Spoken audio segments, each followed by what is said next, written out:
Yes, Mr. Vadu. May it please, Your Lordships. Lord, taking from the yesterday's, my lords. One minute. Lord, yesterday Justice Narasimha was I'm asking. answering. That's it. Pardon? I've seen the rule. Yes, but it is there, my lords. Second, Lord, there is always in either of the four contingencies, Which or four, whatever happens. I withhold. According to four, according to them, three happens. Correct, my lord. Subject to your lordship deciding it, but there is a declaration.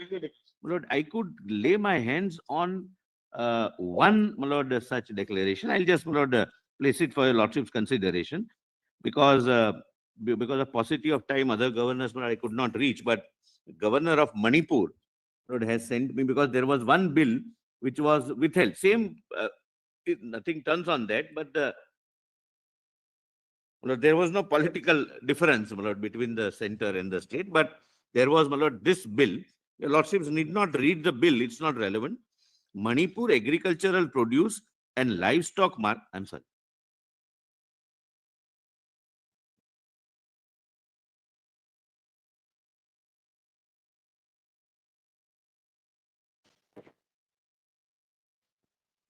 I withhold assent from this bill.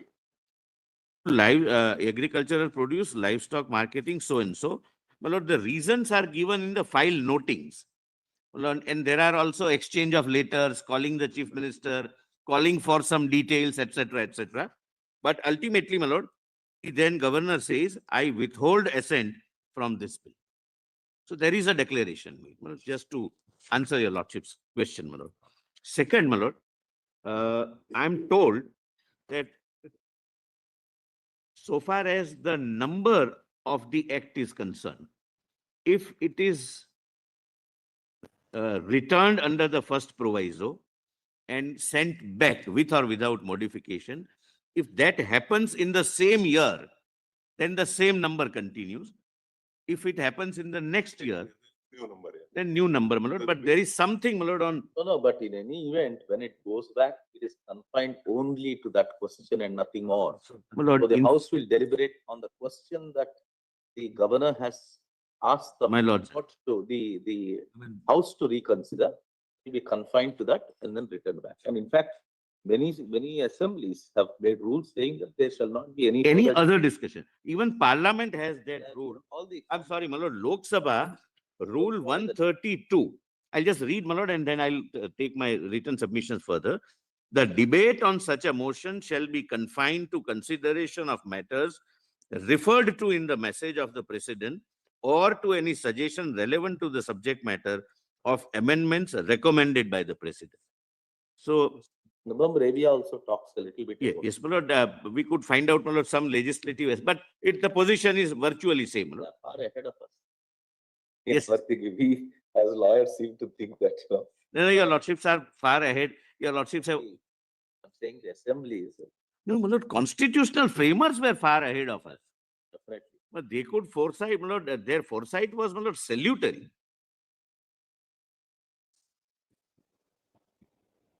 Yes, my lord, my learned friend, my lord, Mr.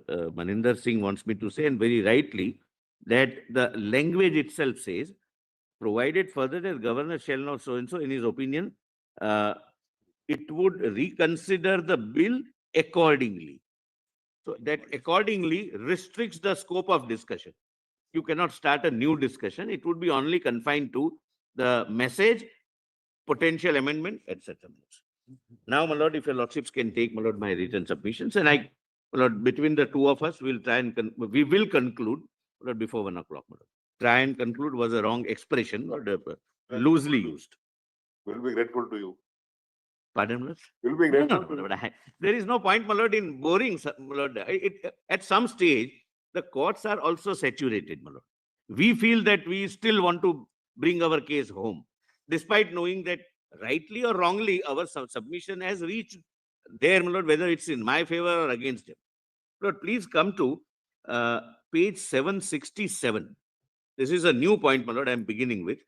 The point is, my lord, other side, the learned councils, my lord, relied upon Article 213 to substantiate their interpretation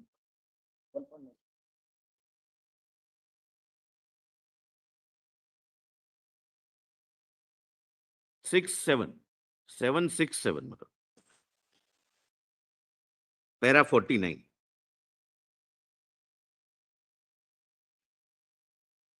Lord, the argument was based upon Article 213. The interpretation which was canvassed by my learned friends, my lord, the learned counsel was that this clearly shows that there is no discretion in the governor. Lord, as a matter of fact, Mr. Datar went to the extent of saying, and I, my lord, as a constitutional interpretation, seriously object, that as even a void bill, it will have to be assented to, and only your lordship can set it aside. So, That's their argument. yeah. So there is no option. Governor has not, forget 3 or 4, that's not the debate. There is no option at all. Then why have the governor at all? That's the simple argument. But, my lord, one of the argument was that promulgation of the ordinance, please see, my lord, the language used. I'll read, my lord, whatever is necessary, and I'll skip what is, my lord, already either orally paraphrased or earlier argued. If at any time except when the legislative assembly of a state is in session. So if the assembly is in session, no ordinance can be issued. But simple. Or where there is a legislative council in a state, except when both houses of the legislature are in session, the governor is satisfied that circumstances exist which render it necessary for him to take immediate action. He may promulgate such ordinance as the circumstances appear to him to require. But I'm not saying that read discretion here. It has to be his discretion. There is no doubt about it, but that's not my submission. That's not the only submission. No, but Provided that. his satisfaction or the satisfaction rendered on the basis of the aid and advice of the Council of Ministers. Therefore, I'm saying it is not, my lord, my submission that it is his. Normally, the ordinance speaking power is of the executive. I'm not disputing that. Therefore, I said that that's not my submission. I preempted, my lord, that it has to be as per aid and advice. But there is a discretion even after aid and advice. That is what I want to show.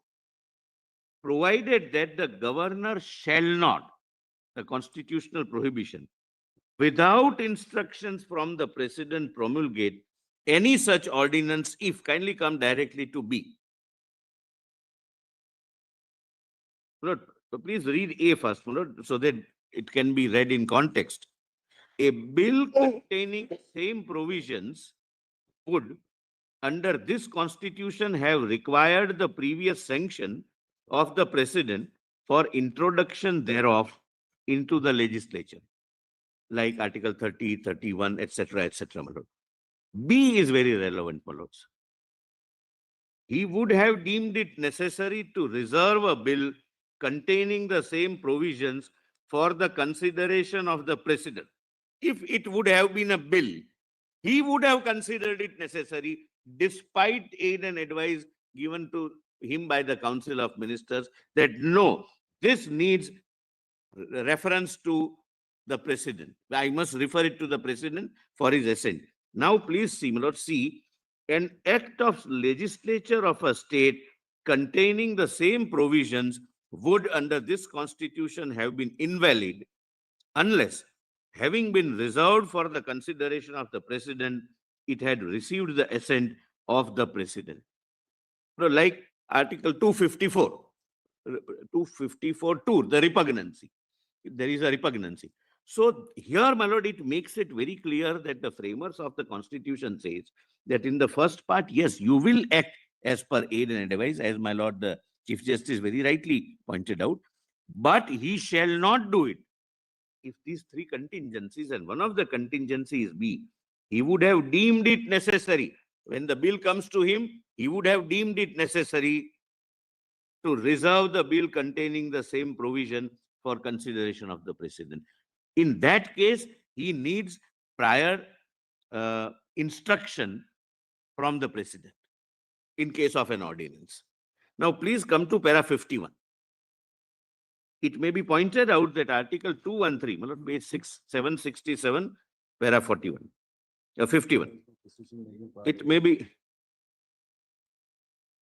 it may be pointed out that Article 213 is a power to promulgate ordinances. The ordinance is promulgated by the governor himself. Subclause B will have to be read in the context. In view of the nature of the ordinance itself and the fact that the governor is promulgating the ordinance, the question for the grant of assent, first option under Article 200, will not arise because ordinance, there is no question of granting assent. He himself is promulgating the ordinance. Similarly, second option of withholding under Article 200 will also not arise. The assembly not being in session is the precondition for exercising the power of promulgation, and therefore option of returning would not arise. Thus, there is only one option for the governor out of the four options mentioned in Article 200, and that is referring the bill for the president's assent. Now, my lord, this provision came in for consideration before a 7-judge bench of this honorable court. Because this Article 213 argument came, my lord, orally in the and in written submissions also in the reply. Therefore, I am, my lord, respectfully urging the counter. I'm not in rejoinder. This is how the central government interprets the constitution. Please come to, my lord, Krishna Kumar 768. In Krishna Kumar Singh versus State of Bihar, a 7-judge bench of this court held as under. But then 231 is quoted. I'm skipping that. The first of the above condition arises in a situation such as the proviso to Article 304B of the Constitution. Under Article 304B, the legislature of a state is permitted to impose reasonable restrictions in the public interest on the freedom of trade, commerce, or intercourse with or within the state, notwithstanding anything in Article 301 or 303. The proviso requires the previous sanction of the President before a bill or amendment for the purpose of Clause B can be introduced in the state legislation. An illustration of second requirement, that is point 2 above, point 2 where B is provided by Article 200 of the Constitution, under which the governor is required to reserve for consideration of the President any bill which, in his opinion, would, if it were to become a law, derogate from the powers of the High Court so as to endanger the position which it is designed to fill by the Constitution. Situations where the assent of the President is required, then point 3 above are illustrated, my lord, 254, etc., my lord, where he will have to refer it to the President. There is a clear repugnancy, my lord. That's what the court said, illustrated by Article 254, where a law made by the state legislature on a matter enumerated in the concurrent list of the 7th schedule is repugnant to a law made by Parliament. The state law will prevail only if and to the extent to which it has received the assent of the President. These three situations make it abundantly clear that while exercising the power to promulgate an ordinance, the governor is not liberated from the limitations to which the lawmaking power of the state legislature is subject. So, my lord, as a matter of fact, Article 213 aids my interpretation that despite there being contrary aid and advice, the governor has the room for discretion. So that's the respectful submission supported by, my lord, a 7-judge bench judgment, my lord. And I have, my lord, now given the contingencies for such reservation over and above the express clauses under the Constitution cannot be illustrated exhaustively, but may depend on the following factors. My lord, please pause here for a minute. My lord, I have cited in my initial respectful submissions and even during these submissions that there are judgments which says that irrespective of constitutional provisions, there are discretions available, calling the minister, calling someone to form the ministry, etc., etc. Lord, in none of those cases, in all those cases, the Supreme Court was very clear that these are only illustrative and not exhaustive. Because the Supreme Court was very clear in my submission that there may be circumstances which may arise in future where, other than the illustrations which we give, The governor may have to exercise his discretion. I'll come to that. But I have given, my lord, the broad parameters within which, my lord, he will have this discretion, where the bill is capable of subverting the constitution. Nobody can dispute this, my lord. Where the bill is undermining the constitution, where the bill erodes the principles of democracy, where the bill is of such a character that it has a national implication. My lord, therefore, my lord, I have gave an example of Punjab water dispute. My lord, 4 states involved: Punjab, Haryana, Rajasthan, Delhi. There was an international treaty with Pakistan, and one assembly said that we revoke the agreement entered into. And, my lord, now we are faced with an argument that you have no option. Even a void bill, you will have to grant assent to. This court granted stay of that. Yes, obviously, my lord. But, my lord, that would not take away the power of the governor. My lord, kindly, my lord, appreciate. Your lordships are right. Your lordship stayed it. But that would not have taken away the power of the governor also to withhold. That you can't do this. This affects the federal structure. 4 states are affected. The center is affected because there is an international treaty in place.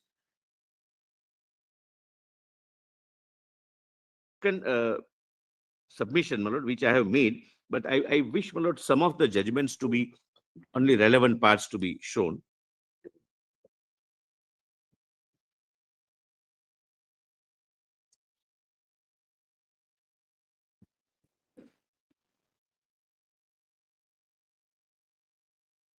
My lord, I gave certain examples, my lord, that suppose the assembly passes a law that we will have a separate force. They may not term it as an army. That would protect the borders of my state, for example. Or a person belonging to a particular community will not be permitted to have any trade and business. These are extreme examples. Now, my lord, this section of my written submission deals with, then in past also, Supreme Court has dealt with extreme examples while interpreting Constitution of India. Because what your lordship decides today will be the foundation as to how the country will govern, number 1. Number 2, the Constitution will have to be interpreted with the harshest of the examples because it will have to withstand the test. There are many acts which are passed today, which possibly would not have been contemplated, my lord, 70 years back. Now, please see, my lord, I have given the example of Lord Nani Palkiwala giving extreme examples that somebody surrenders the sovereignty, takes away the right to vote from a particular class of persons, or confers right only to a particular class of persons. Somebody say, my lord, some government come out with a say, as a, my lord, cheap publicity gimmick, that we will not tax anyone except some industrialists. These are not, my lord, these are, my lord, possible potential examples. Supreme Court has examined extreme situations. Please come to page 771. Lord, in Keshwanand Bharti, only I'll read the highlighted part.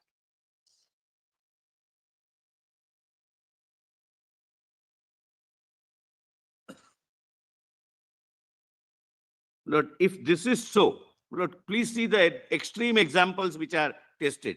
If this is so, a political party with a 2/3 majority in parliament for 4 years could so amend the constitution as to debar any other party from functioning, establish totalitarianism, enslave the people, and after having effected those purposes, make the constitution unamendable or extremely rigid.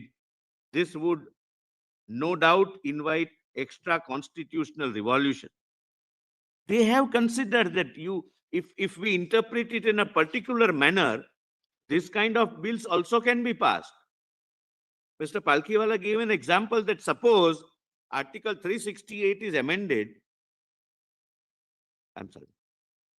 conferring power to amend on the executive, that henceforth the government will amend the constitution. These observations Yes. are in response to the argument that the parliament's powers to amend the constitution are unbridled. So, rejecting that argument, these observations have been made. I'm sorry, I'm saying the same thing. I am unable to convey it the way, my lord, your lordships have very pithily conveyed.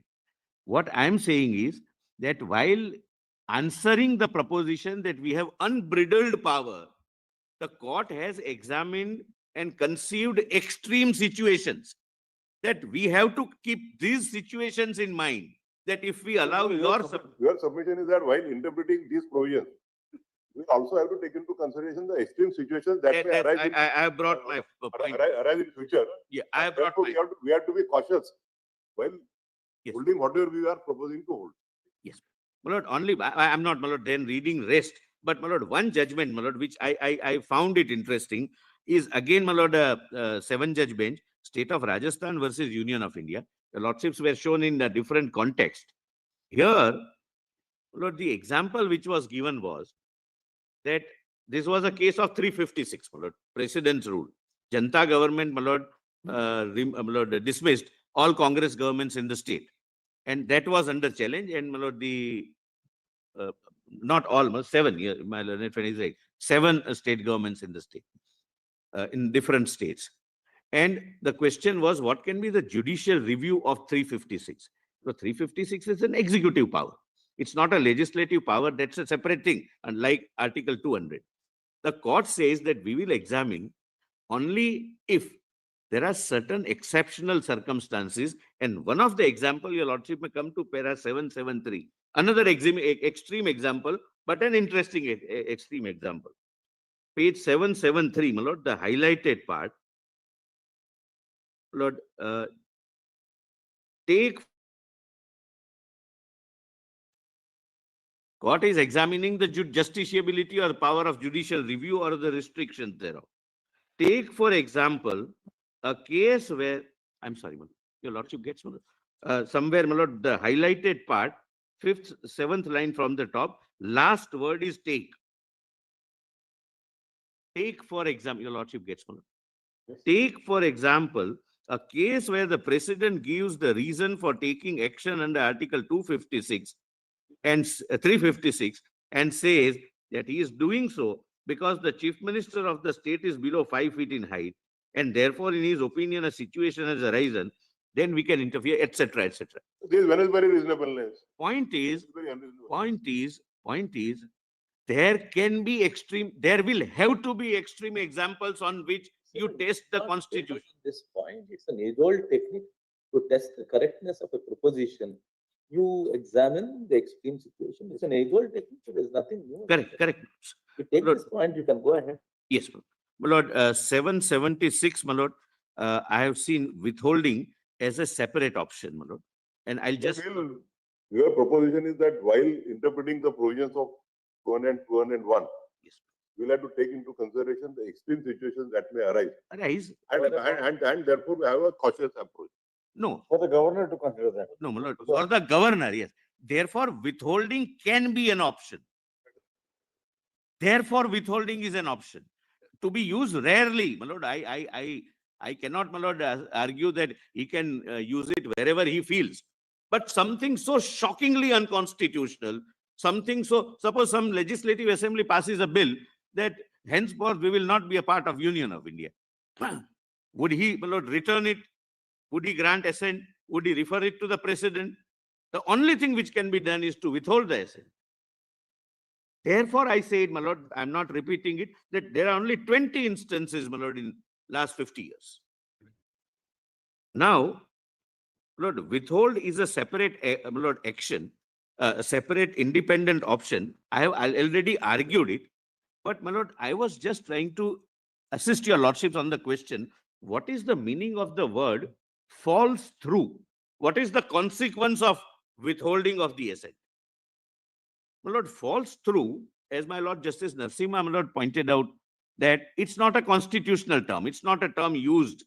My lord, Constitution uses the term lapsing. But lapsing is a separate phenomenon. My lord, suppose a bill is moved, but the assembly is dissolved, etc., then the bill lapses. But withholding, every judgment of the Supreme Court uses the word, in case the governor withholds the bill, it falls through. From where? We were, my lord, searching. From where the Honorable Supreme Court got these words?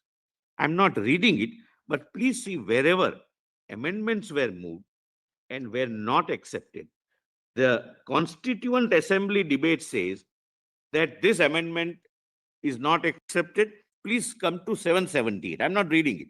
778. 778. 8. Yes. Therefore, my lord, from the beginning of the conceiving of the Constitution, the word falls through is that it Like dies. yesterday you said then they were put before the Constituent Assembly and the Constituent Assembly did not approve of them. So therefore it fell through. The governor, my lord, withholds it. Therefore, if the Why you word, equate the governor with the Constituent Assembly? no, my lord, I'm sorry, my lord. And that's not the comparison I'm making even remotely. My lord, that's not my submission. My lord, my submission, I'm sorry, my lord, there is some limitation. I'm unable to communicate properly. My submission is where the word falls through. The origin of false through comes from.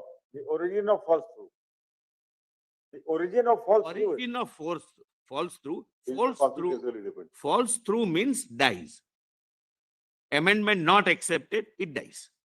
From this, my lord, every judgment of the Supreme Court, larger bench judgments, says in the context of withholding that if it is withheld, the bill falls through, meaning thereby it dies. That's the only limited purpose. Unless. My lord, that I have already, my lord, I don't wish, my lord, Proviso is followed. repeat it, my lord, I have already, my lord, argued that, my lord, then the chart is given. Unless, my lord, I don't think, my lord, I'll take that, my lord, further. Unless my lordship permit me, my lords. My learned friend gave this sheet to your lordships, Yes. which is said withheld. So it falls through, but it was passed. Yeah. This very bill was passed. Governor's assent was given.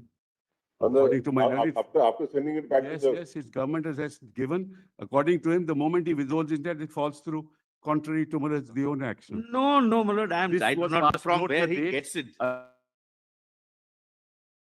Became an act 15 of 2021. Anyway, I'm sorry to interrupt. My lord, this is a reference made by the President of India. It is not necessary that one party will only appoint the governors. The argument from the other side is that perennially, we will never have our governors. Let's not, my lord, go into that. My lord, here I'm not going into this question. My lord, here what happened was, let me tell you. The Constituent Assembly was considering the provision of governors, the expectation that the framers of the Constitution had was that it would be an existence in harmony. Correct. Normally, while appointing the governors, the provincial governments would be taken on board. That was the Lords, expectation that My time. lords, the system has functioned with harmony. This has a recently started phenomena with Delhi government. Something happens 32, something happens 32. Otherwise, my lord, there are several governments, my lord, communist government, Congress government, Congress in center, BJP government in state. Did your lordships get 32 petitions? They were being taken care of. And what my learned friend is, my lord, possibly assisted wrongly is this bill was withheld and therefore it fell through. Thereafter, in 2021, some new bill was introduced. This very bill, don't. It cannot be this bill, my lord, after follow. Lord, Sibbal Sahab, Take it up. don't take instructions from unreliable sources. You can place that I will place it. on record. Yes. But my lord, that again, this is only to answer. Only to examine whether after withholding, the governor again sent it to the legislature. The legislature No. again passed the bill and thereafter the. No, it cannot. Lord, therefore, my only purpose of showing this is that May I say this, Lord? Your Lordship permits. he's Tamil obsessed Nadu- with Tamil Tamil Nadu. Nadu's I case. understand, my lord. 10 bills, my lord, were sent as withheld. Again, my lord, it was reconsidered and sent. And that is how, my lord, the court said, second time when it is We reconsidered. are not going on the facts. Mr. Wilson, why are you unnecessarily, we know that I'm giving example. for you it's a important matter, but that doesn't mean that. Giving example, my lord. Lord, what happened was, As per the practice book, at least I have seen for a couple of years, while withholding, Also invariably, the governor gives a reason. They do, yes, yes. And sometimes it is in writing. No, mostly in writing. Yes, your lordships are right. For informal or formal, the reasons are And communicated. there is an end. And after the communication of those reasons, there is nothing which preclude the legislature To pass a to fresh bill. reintroduce, reconsider Exactly. a bill where certain modifications may or may not. Correct, my lord, correct. Studied. I bow down, my lord. That's all I am saying. The file, my lord, which culminates into this declaration contains correspondence, reasons, calling for some explanation, some details, meetings between the chief minister and the governor. Lord, this my lord, adversarial approach had never been taken. Since 50 years, we have the example. Now, my lord, page 780. My lord, I have given the authorities on plain meaning, etc. My lord, I am not troubling your lordships. Page But 7, 780, my lord, 780. 80 you said. Yes, my lord, that the interpretation has to be plain textual meaning and not, my lord, anything else, my lord. But I am not reading them, my lord. They are settled propositions. I have cited judgments, my lord, which were relevant. My lord, most of them are constitution bench judgments, and only one paragraph, my lord, your lordships can permit me to read. My lord, Jayshree Lakshman Rao Patil, my lord, that reservation matter, page 781. No, it's a basic proposition, but very well articulated. I'm not reading it because otherwise I'll have to cross my time limit. But just see the highlighted part. The first and primary rule of construction is that the intention of the legislature must be found in the words used in the legislature itself. so can't be any dispute with regard to Therefore, the my lord, I didn't read, my lord. I'm not reading that. golden rule of interpretation. Yes. Now come to 785. My lord, kindly treat them as read. That's all. I'm citing it. 785. That allows, you must give it to at least all 5 of us. No. That we know the basic rules of interpretation. The very fact that I did not read and said that I'm started with that, my lord. Lord, 785 is a very important, my lord, point, which was raised by my learned senior Mr. Gopal Subramaniam. Discretion, aid and advice, and the necessary implication. My lord, allow me, my lord, to spend, my lord, 10-15 minutes on this point. Lord, his argument was that the discretion is only, kindly, my lord, discretion is only provided when it is so provided either by or under the Constitution. Correct? No, that was his argument. Now, please come to para 90 at page 785.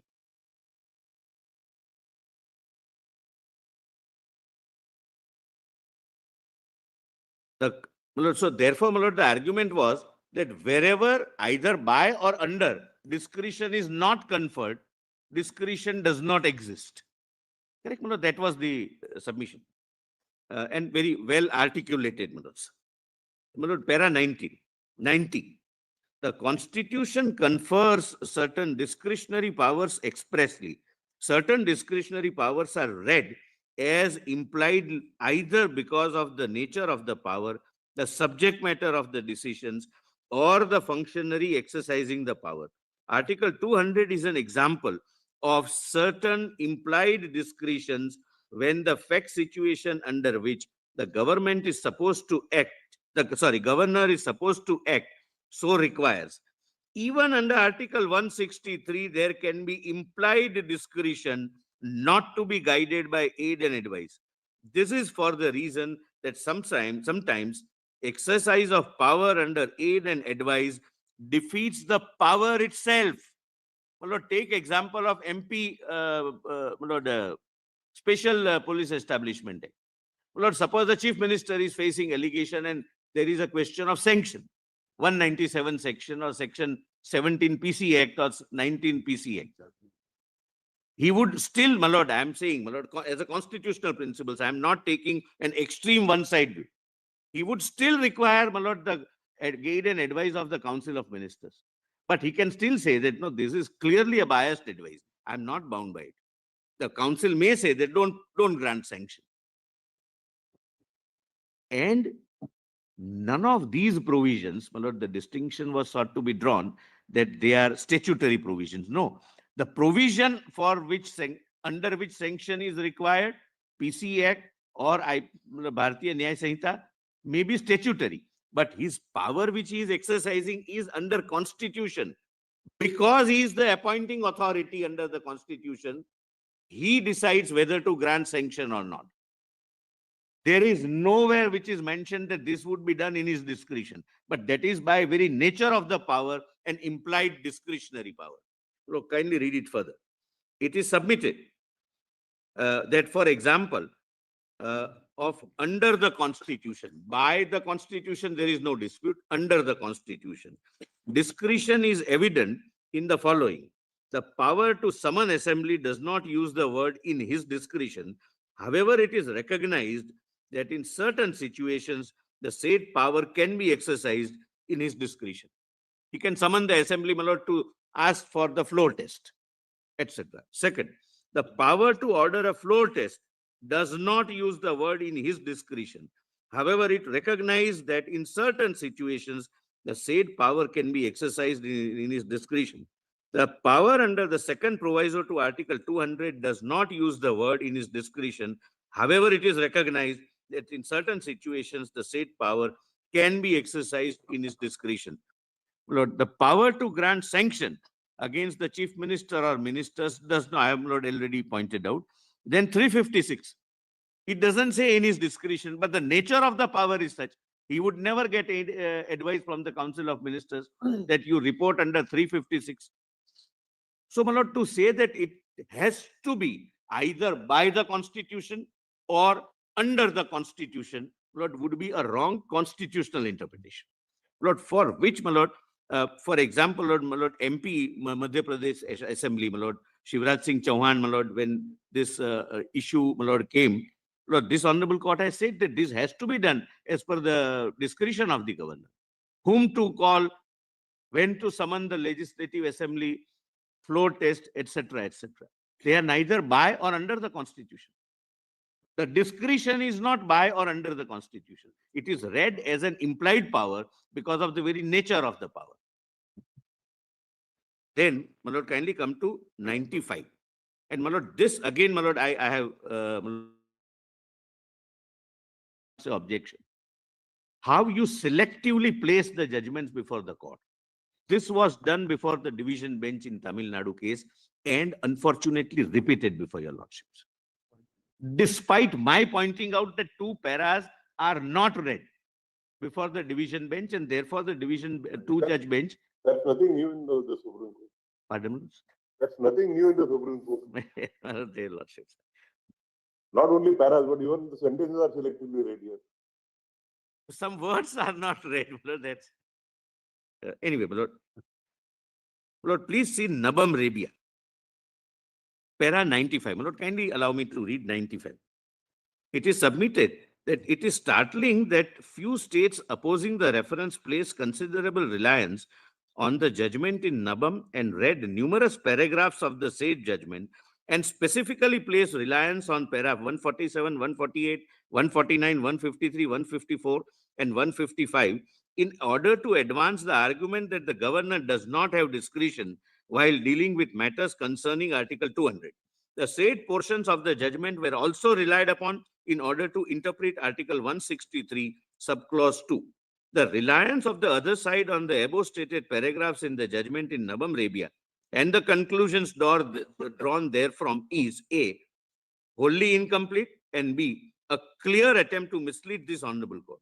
While the above stated paragraphs of the judgment state that there is a limited area in which the governor can exercise discretion, the said judgment itself, while making the said observations from para 147 to 155, specifically at para 151 and 152 notes that as far as Article 200 is concerned, specific reference of 200.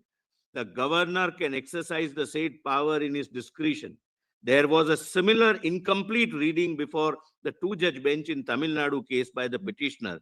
At paragraph 301 in Tamil Nadu judgment, the Honorable Court was led to commit the mistake by skipping or omitting the most relevant paragraphs in the same context. The state government is supposed to be a virtuous litigant and should avoid skipping or omitting the most relevant parts. Lord, please see 155(3).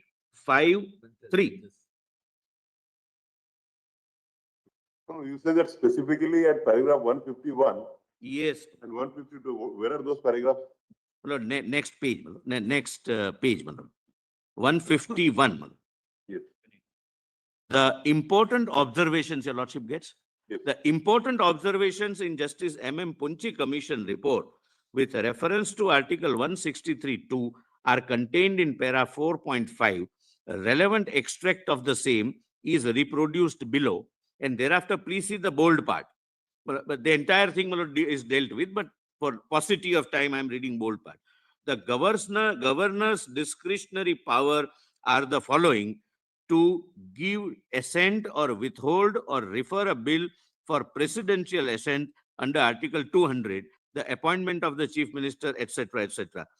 We are of the considered view that the inferences drawn in Justice M.M. Panchi Commission report extracted above are in consonance with the scheme of functions and powers assigned to the governor with reference to the executive and legislative functioning of the state, and more particularly with reference to the interpretation of Article 163. We endorse and adopt the same as a correct expression of the constitutional interpretation. My lord, if your lordship would, my lord, kindly note, I don't wish to read. That sentence is preceded by an observation that the governor's powers are not unlimited, but restricted. I'm sorry, my lord. My lord, I'm sorry. So you want to refer to this, that there is a specific reference to Article 200. 200, specific reference to discretion, the constitution power to withhold. There is a specific reference, and the court says that we endorse this view.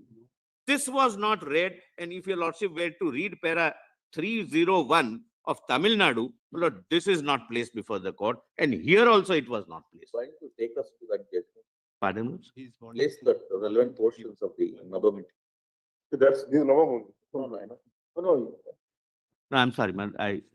Nabam Rabia doesn't say No, there's a power to withhold. Nabam Rabia does not say that there's a power to withhold. Nabam Rabia is not dealing with 200. Please, sir, why are you agitated? I'm Don't say making a Nabam Rabia says there's a power to constitutional withhold. interpretation. You are unnecessary. You are saying Nabam Rabia says there's a power to withhold. No, Nabam Lord, I Rabia will not does enter not say into that. this tutu meme. You are doing.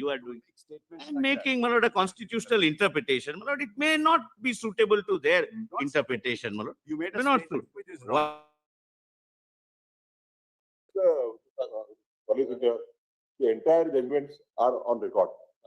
Your lordships may. All the judgments are. And Your lordships, when I came here in 2019, it was difficult to cope up with the speed of the lawyers. From first line of the judgment, they would read to the 10th line, from 10th line to 20th line. Then we had to read the judgments, entire judgments at home. So this is nothing new here. It's a, by now we are well used we to are it. very well used Earlier to. method was that the poor was appearing for the appellant will take the court to judgment This one after judgment after judgment. With an exception of the. I read it. Read this paragraph also. So you have read entirety of judgments and then moved on till the other side. Nowadays, only court your said, lordship, court- correct. court said- With, But both in sides. this case, I read it, saying with that an it was not read before the. With the exception of system Justice that we Narasimha, have- all four of us must have found it very difficult in the beginning My lord, to adapt to the five of us. practices here. My lord, your lordships can say on this side, My we also. brother, Justice Tanurkar must be yet, Still groping. My lord, I have also come to this. from first line, somebody would go directly to the 10th line of the judgment, from 10th line to 15th, from 15th And to I think 20th, practice- and we are lost. practice in all the high courts is first the paragraph containing the facts Yes. will always be read. So as to understand. the Understand in context. what context the observations are made. Yeah. Only to understand the But context. my lord, just my lord, Then- be clear on my part. When I started with this matter, my lord, I did. We are not on Yes, individuals. We are your not lordships individual. are. Practice, Only practice. Let us leave it at that. Let us leave it at that. Now, my lord, next question. At least your next generation, we should make them clear that they should not adopt this technique of reading. Yes, Maybe because of time. your lordships are absolutely right. Absolutely right. Go back to the old system. And multiple will. But in Samsher Singh, there was another, my lord, thing. Justice Krishna Iyer's judgment was read as concurring judgment. I must say, Justice Krishna Iyer does say it's a concurring judgment, but it is partly a dissenting judgment or a minority judgment. But this happens, my lord, many a times, my lord, that broadly the judge, the learned judge says that, my lord, once I had that experience, my lord, in a very sensitive case where me and Mr. Sibal were on the same side, when the pronouncement started that the bench is broadly in agreement, and I lost 2 heartbeats. And thereafter I realized that it was 3 versus 2. So sometimes, my lord, that happens.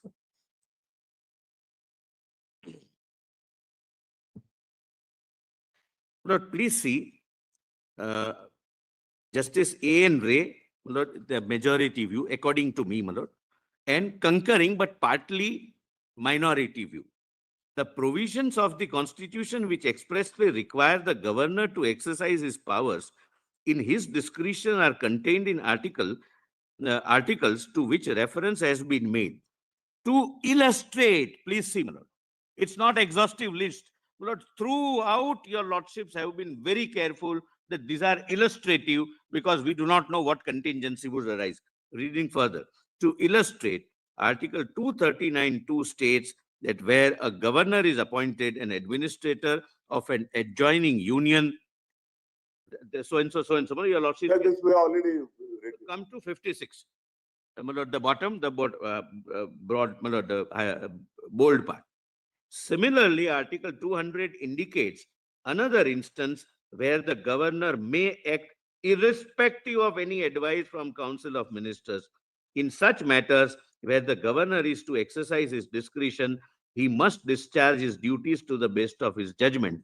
The governor is required to pursue such course which are not detrimental to the state. Now, my lord, come to Justice Krishna Iyer's judgment. Here, my lord, I may be pardoned, my lord, if I skip some words, because I may not be able to pronounce many of them. Because of language issue, my lord, not for any other reason.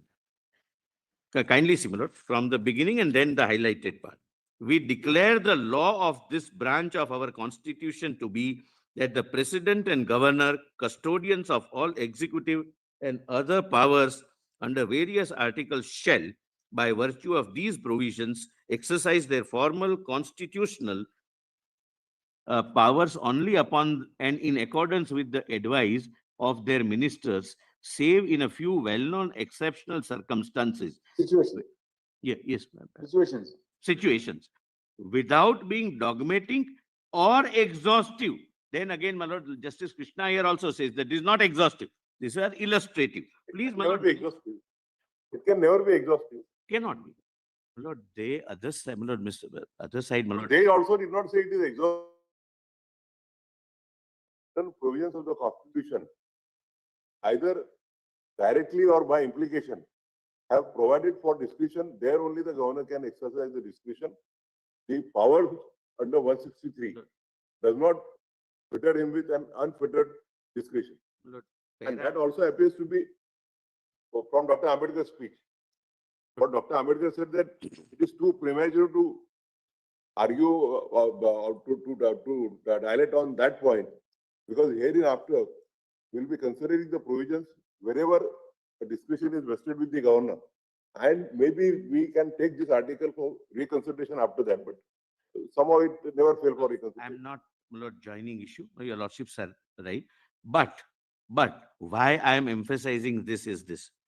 The state of Karnataka's written submission as well as oral submissions, written submission para 21 specifically says that only, my lord, I'll just read, my lord, it's a short para, from the written submissions, your lordship need not open. Thus, the governor is bound by ministerial advice in the discharge of his functions. Article 163 requires the governor to act in his discretion by or under the constitution only, bold underline. In the following circumstances, then articles are quoted. And, my lord, it must have missed their attention, my lord, I believe. Article 164 and 174 not quoted.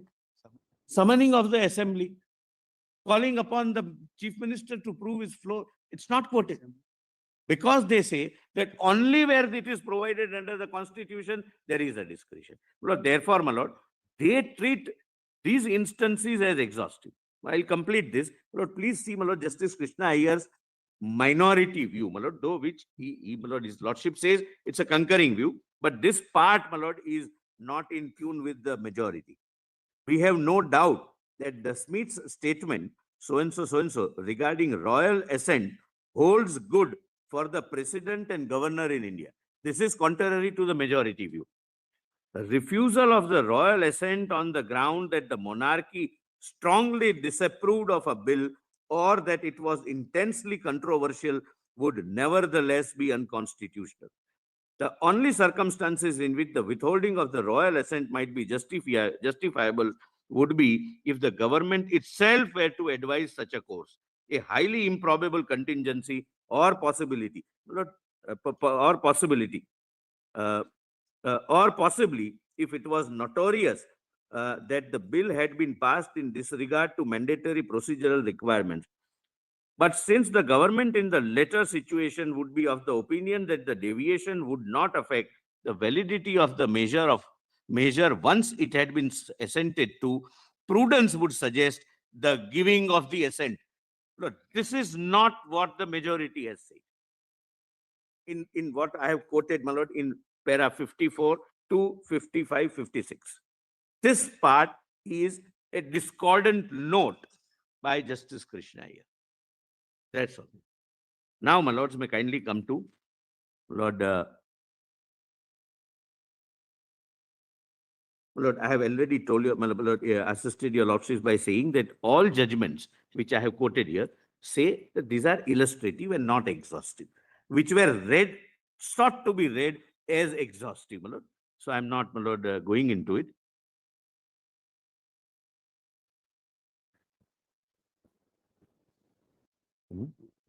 Lord, now I come to, my lord, my second last point, my lord. That is, no mandamus can be issued to the governor or the president. And Article 361. My lord, this, my lord, I may take, my lord, 10 minutes. And, my lord, there is, in my submission, my lord, a direct judgment in A.K. Roy, where, my lord, this issue is considered. The question is, my lord, there are three categories of cases your lordships are dealing with when the governor's power is concerned. The first is purely executive power, namely the power under Article 356, etc., the power to grant pardon. That is, my lord, first case where your lordships have said that we have the power of judicial review. My lord, please don't treat this as an argument of arrogance that you cannot go into it. It's an interpretation that this aspect is non-justiciable. That's as a constitutional proposition. Your lordships have said that even in cases of 356 or in Shatrughan Chauhan, your lordships have said the power to grant pardon within a particular time limit, etc. The judicial review is read, though very, very, very, very, very restrictively. Second category is, my lord, category like Article 200 and 201, which is legislative in nature, my lord, which I have already pointed out. Now, please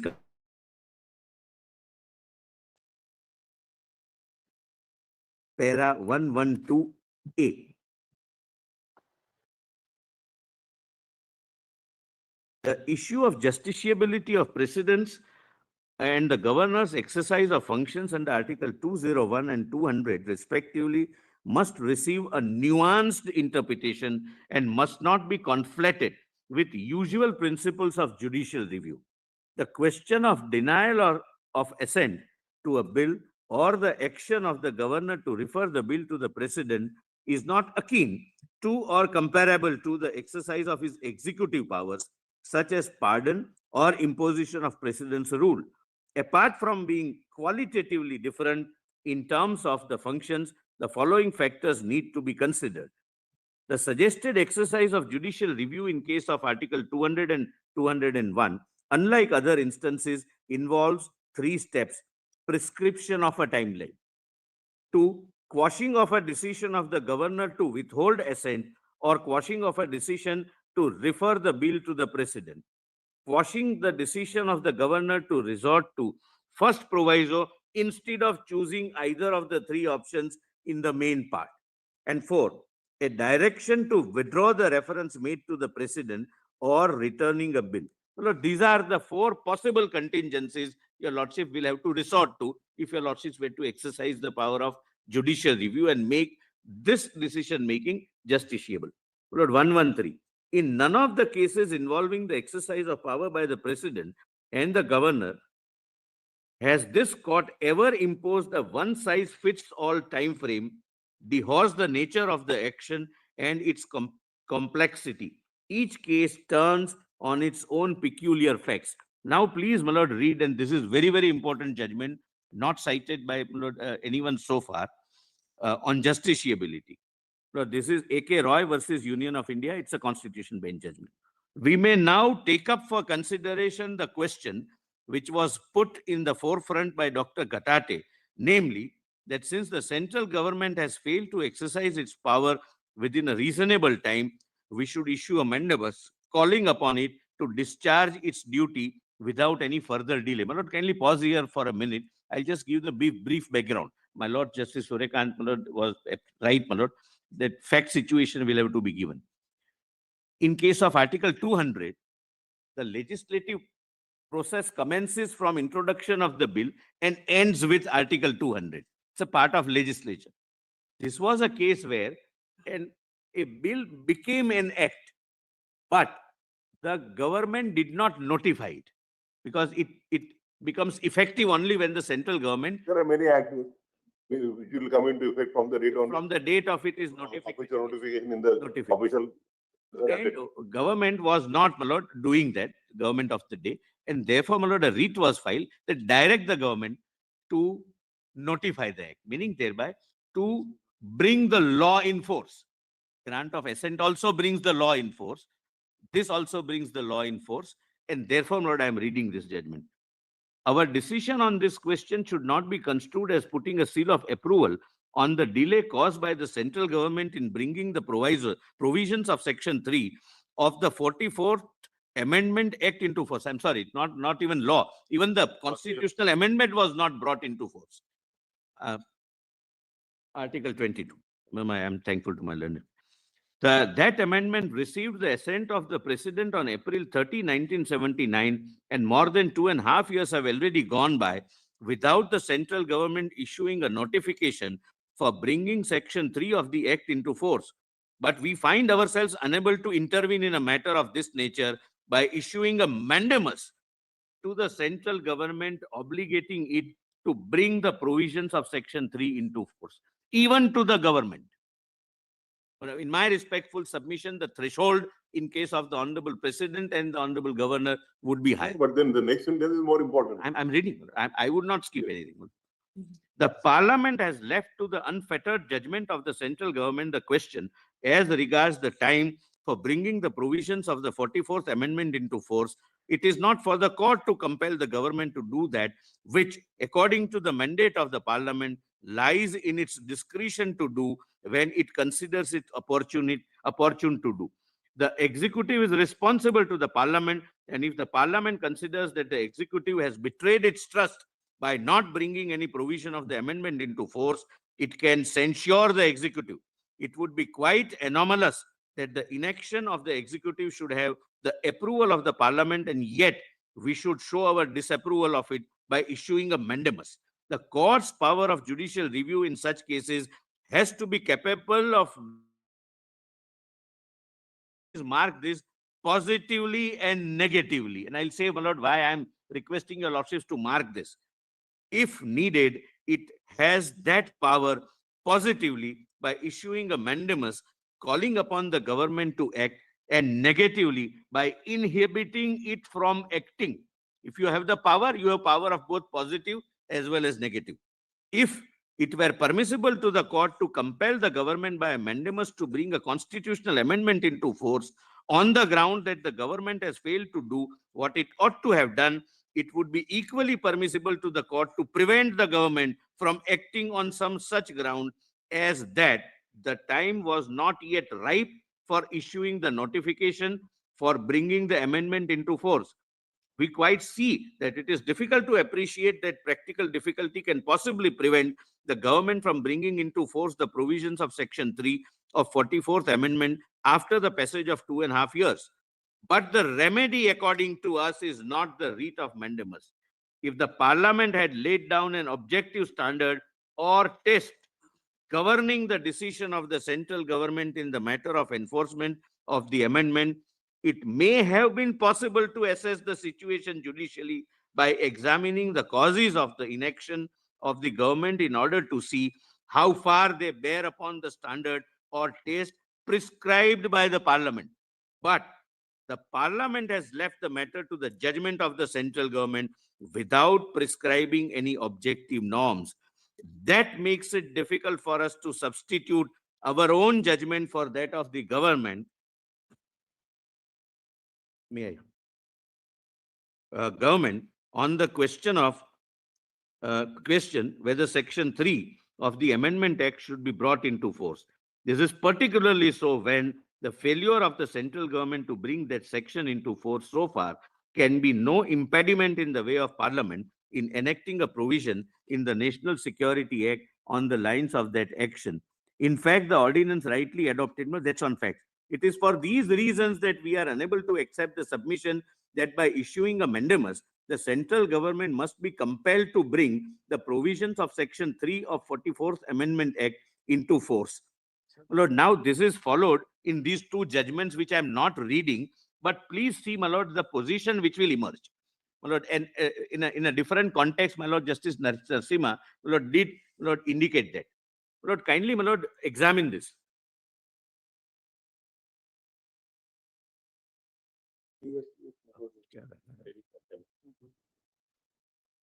I'm saying it, but what it means now.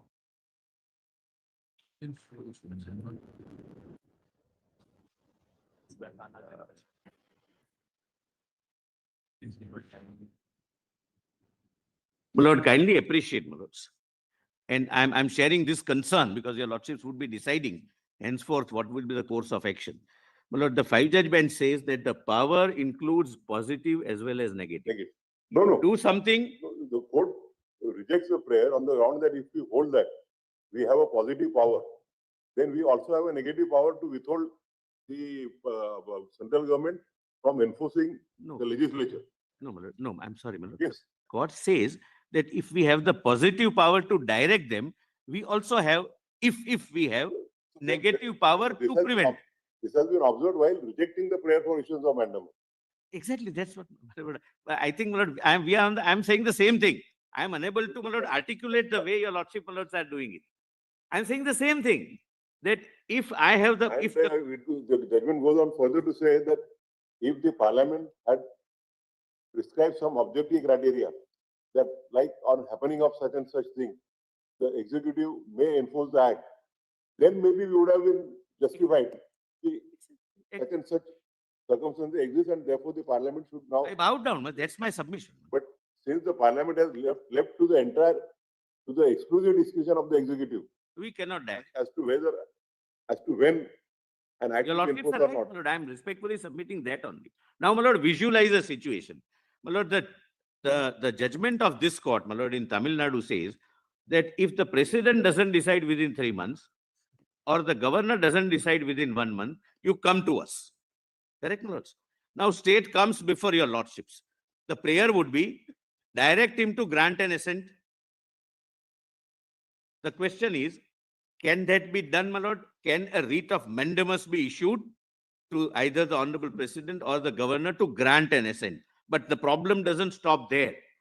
My Lord, somebody moves an application or files a separate petition that no, prevent the Governor from granting an assent and refer it to the president because there are repugnancies. The stupidity. There can be, my lord, some MLAs who will file a separate petition that no, prevent the governor either to grant an assent or refer it to the president, but ask him to return it to the house, because when the bill was passed, the chief minister was enjoying the majority confidence. Now we don't want that to happen. My lord, would your lordships be in a position to substitute what options the governor would exercise? If your lordships have the power of granting a positive mandamus that do something, your lordships can also say that don't refer it to the president, don't return it to the house, don't withhold it. So therefore, quite timate actions, my lord, are not permissible, and therefore, my lord, this exercise is non-justiciable. Lord, that is my respectful submission. Otherwise, my lord, your lordships, it's not the state government only which can come. Citizens can come. Member of legislative assemblies can come. And my lord, as it is, my lord, happening. The qualitative difference between the two situations. Hmm. There only the executive have the power to notify when an act comes into force. This situation, there is a question prior to that whether there is such a power with the Therefore, government. threshold will be more. And the governor. It's has a the greater power of withholding. So it depends on that answer. Suppose we hold he has no such power, then Mandamus will not arise. Suppose we say that he has no such power, then obviously it's a different situation.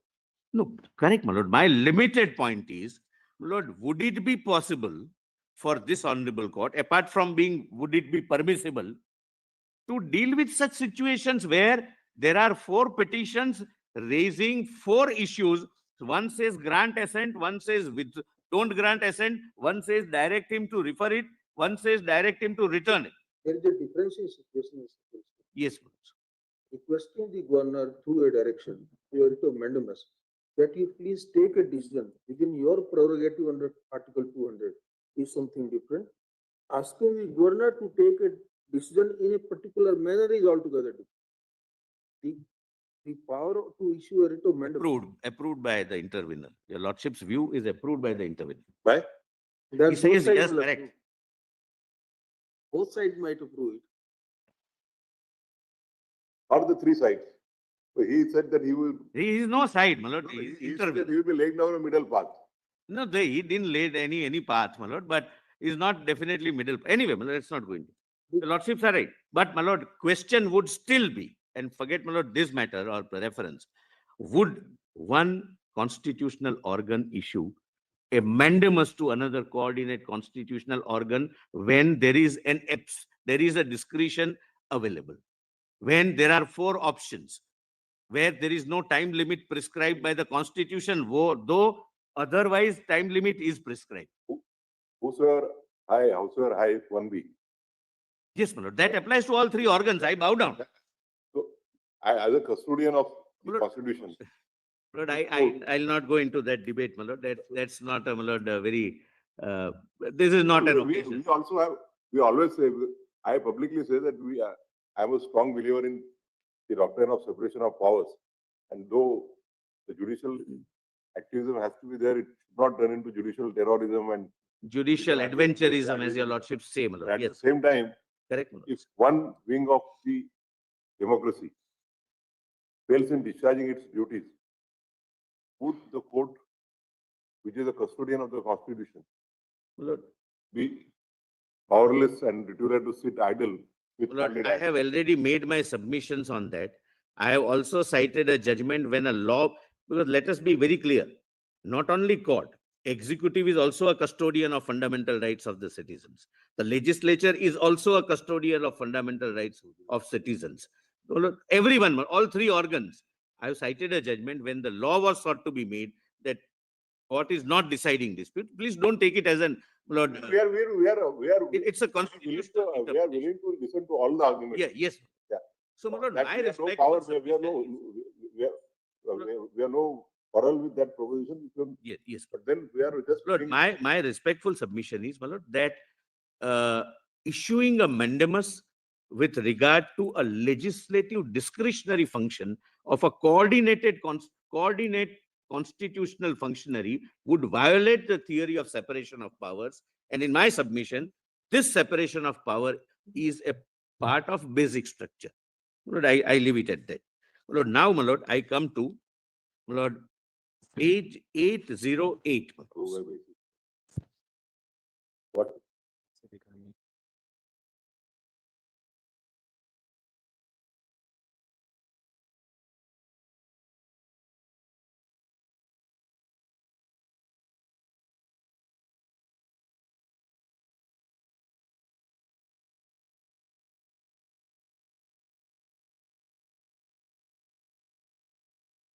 Zero eight.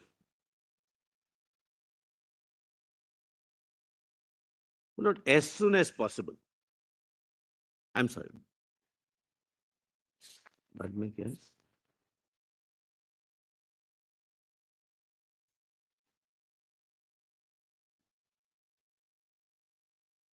Here. No, as soon as possible. At the outset, my lord, I make it clear. My constitutional interpretation, with whatever limited understanding I have, is that as soon as possible cannot mean endlessly. There is no doubt or dispute about it. For which, my lord, and your lordships very rightly, my lord, prevented me from giving the empirical data. But since last 50 years, assent of 90% plus bills are given in 1 month. Even in case of state of Tamil Nadu, except these two, few disputed bills, the assents are given, Lord, at least we have the data from 2005 within 1 month. It cannot be, Lord, that the governor has a power to sit over the bill endlessly. That's not my respectful submission. Lord, the purpose by which the Constitution uses the expression as soon as possible is, my lord, this. Lord, every bill has its own context-specific issues. Sometimes it might need, my lord, consultation and collaborative exercise with the executive. Sometimes, and my lord, your lordships may, with my lord's experience, longer experience both on this side and that side, would, my lord, also appreciate this, my lord. Sometimes, because of a popular public perception, despite knowing that this bill may ultimately harm the state, the legislature is required to pass it to calm down the situation. And there are instances, my lord, I don't want to go into the facts, where the executive requests the governor that we have passed it, but you please hold your hands till the matter is cooled down. Sometimes the governor himself may feel that this is something so drastic which is taken because of peculiar fact situation. If I wait for 2 months, maybe the situation might change and I'll be able to persuade the government to either withdraw or to make some suitable modifications. Look, there are large number of such contingencies. And it is that, Lord, constitutional collaboration and consultative process which has worked successfully. Imposing 1 month and 3 months time limit would be self-destructing, apart from being not permissible under the Constitution. That leverage, that discretion shall have to be in the larger interest conferred.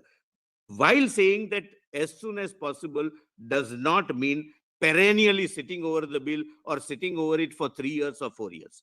There may be, my lord, good reasons to wait for 6 months.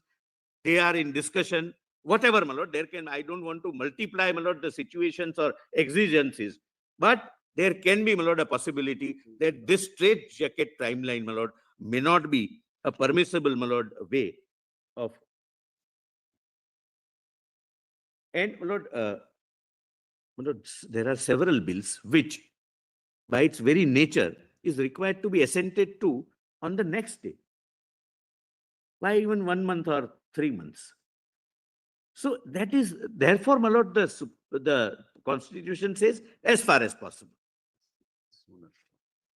As soon as, I'm sorry, not as far as possible, as soon as possible.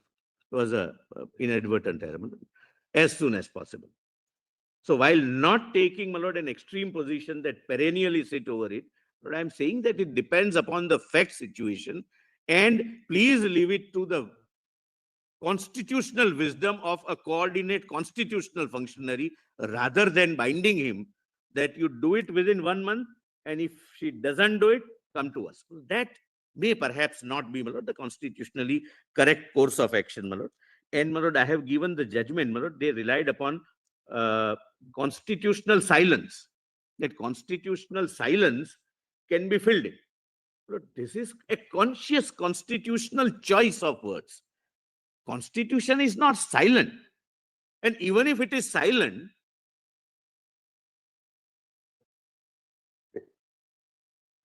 I would, I really, my lord, sometimes feel handicapped, my lord, that why I did not learn the lip reading, my lord.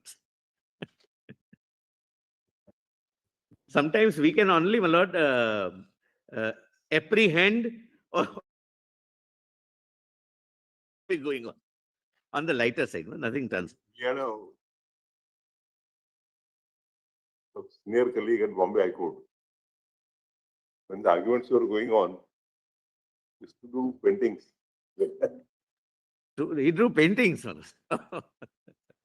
That's the worst compliment a lawyer can get, man.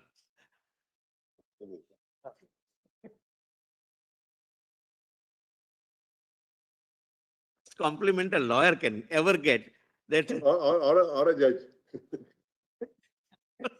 or a judge. Your lordships are right. Now, my lord. He was into painting, carpentry,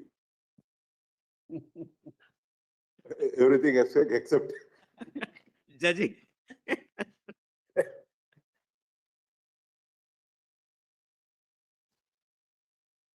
Lord, I'm not reading, my lord, Yes. but this is not a constitutional silence. This is a conscious choice of words and a conscious call to leave it to the discretion. I'm not reading the judgment. Number 3, this is not a Vishakha situation where your lordships would thereafter supplement something. Even if there is a silence and silence is required to be cured or corrected, the remedy would be Article 368 for the Parliament to prescribe time limit with some manageable standards, with some condition or whatever, my lords. like we have done in Telangana. Yeah, yes, my lord, I have reservations about Telangana view and Punjab. No. Telangana, the speaker's judgment. Yes. My lord, that was. We have held that it is for the Parliament to decide Yeah. whether the speaker should be. And another thing, my lord, he's a tribunal. My lord. Suppose some decision is to be taken, my lord. Suppose the governor is also a vice chancellor or chancellor. He is supposed to take a decision within 2 months. Or no time period is prescribed. Your lordships can issue a direction because he is acting in his executive capacity, purely administrative capacity. My lord, therefore, my lord, wherever Constitution has used some words or chosen not to use some words, it's a conscious constitutional choice. It's not, my lord, a silence which is required to be filled up by a judgment. So, my last submission. My lord, what now, my lord, after, my lord, if suppose, my lord, our submissions are find favor with your lordships, either fully, partly, whatever. The argument which was again, my lord, a very extreme argument was that you can do nothing about the Tamil Nadu view. I'm not on the judgment. Intra-party, the judgment is final. That's the law of the land and binds, my lord, us. I cannot argue contrary to it. But your lordships has the jurisdiction and power to declare that Tamil Nadu judgment is not the correct law. And that is what, my lord, as a last proposition, my lord, I wish to, my lord, submit. My lord, please come to page 816.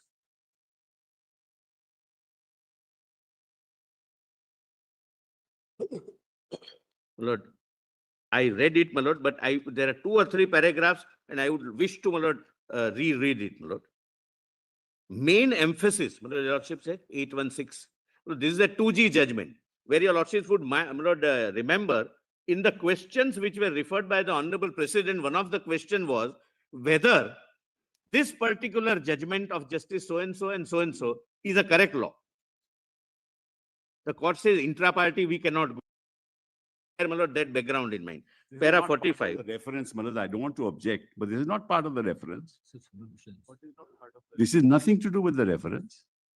Judgment is not Mr. even referred to Sibal in the Saab, reference. you I'm please just- take instructions. Part of the reference, that's all. Lord, I'm making this submission with responsibility and understanding what I am making. But is there a question framed to that regard? So he'll be only Mr. answering. Datar has said that you cannot touch the law laid down. That is not a question which is for consideration before us. We will be only answering what are the questions that are referred to us. What What my, will be the consequence of our judgment? That's the Lord, what consequence. Mr. Sibal did was, That when We are he, just giving our opinion. that, give me a minute. that somebody else may decide what is the consequence of our judgment. But it's not, well, something, well, I'm saying it with a sense of responsibility. He rightly objected at the right time. Lord, when he could not raise these objections, my Lord, at the outset, when the preliminary hearing was going on, he said, look at this question, cannot be answered. Look at this question, cannot be answered, and re-raise preliminary objections. Mr. Datar specifically said, law laid down by Tamil Nadu judgment not touch that law of the land, and I am entitled to respond to it, my Lord. Please allow me, my Lord, to read only 2 or 3 paragraphs of 2G judgment. The main emphasis of Mr. Sorabji was on the second part of para 85 of Kaveri judgment, which according to him prohibits this court from overruling a view expressed by it previously under Article 143(1). We are not persuaded to agree with the learned counsel. The paragraph has to be read carefully. Justice Sawant first considers the case of a decision of the court, whereas in the subsequent sentence, he considers a view of law expressed by the court and attempts to explain the difference between the approaches to these two situations.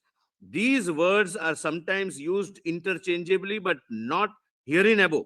We believe that Justice Sawant consciously draws a difference between the two by using the word when further this court overrules the view of law after discussing the decision. My Lord, kindly turn the page over. 817 and bold part. After the exercise of those limited options, the parties concerned have absolutely no relief with regard to the dispute. It is considered settled for eternity in the eyes of law. Lord, between Karnataka, Tamil Nadu and Union of India and governor, for those bills, it has attained finality. Please see this. However, what is not eternal and still malleable in the eyes of law is the opinion or view of law pronounced by the court of reaching the decision. Justice Sawant in so-and-so clarifies that unlike this court's appellate power, its power to overrule a previous precedent is an outcome of its inherent power. When he says, then, my Lord, it is quoted. This is a judgment in a reference while dealing with a contention that judgment and the view expressed So cannot according- be touched. Whatever we hold may not be applicable to the. Those bills, yes. But the law would be what we hold. Yes, Should be applicable It's hereinafter. not just, my Lord, as said, it's only a report. Your lordships are not a reporting authority to the president. It was, my Lord, unfortunate that such a word was even used. The Honorable President has sought your lordships constitutional interpretation, and your lordships are, my Lord, giving the advice to the president. It's not just a report. And your lordships inherent power, my Lord, that's what the court says, can permit your lordships, my Lord, to even overrule the view expressed while maintaining the decree intra partes. My Lord, last at the foot, my Lord, Actually, in any highlight. case, the judgment of view taken by 2 judges on law would not be binding on the constitution. The argument was it is binding because On fact, inter party. yes. I'm not on that. But argument of Mr. Datar was that is a law and therefore it binds even the advisory jurisdiction of this court. And your lordships cannot touch even the view expressed. My Lord, kindly see the last line, last highlighted part. In fact, the overruling of a principle of law is, my Lord, please see, my Lord, page 817, para 48.2, the highlighted part.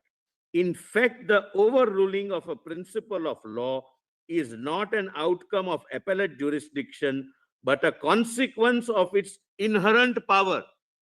The argument was that if you overrule the view of law, you will be sitting in appeal over the two-judge judgment. Court says, no, it's not appellate jurisdiction. It's our inherent jurisdiction. This inherent power can be exercised as long as a previous decree vis-a-vis lists inter partes is not affected. For those bills, my lord, that is final. My lord, somebody can, my lord, take a remedy whether there is repugnancy, not repugnancy, etc. Your lordships would not go into it. But your lordships can say, and in my respectful submission and prayer, that please say that that's not the correct law which is laid down. My lord, last point, my lord. My lord, I have dealt with all, my lord, the submissions of my learned senior friends. My lord, only one submission was made by the intervener, my lord. I don't know, my lord, what was the purpose, but he relied upon Article 374 that federal court judgment is binding. I don't think, my lord, your lordships would be going into that because the federal court judgment is being binding or not. But there is a judgment of your lordship saying that federal court judgments are not binding to the Supreme Court of India. Direct judgment, quoting the very provision, my lord, which was relied upon by the intervener. I don't think, my lord, I can go, but kindly note, my lord, if your lordships are taking note of that, because he relied upon some federal court judgment and etc. And my lord, this is 1991, volume 4, SCC 406, and paragraph 32, 1991. 1991, 4 SCC 406. It's a 3 honorable judges, Justice Kuldeep Singh. My lord, it's on record. 4584. My lord, I knew somebody would raise this issue. 4584. My lord, para 32. My lord, it's a long para, but it deals. 48, volume? 511, my lord. Volume 511.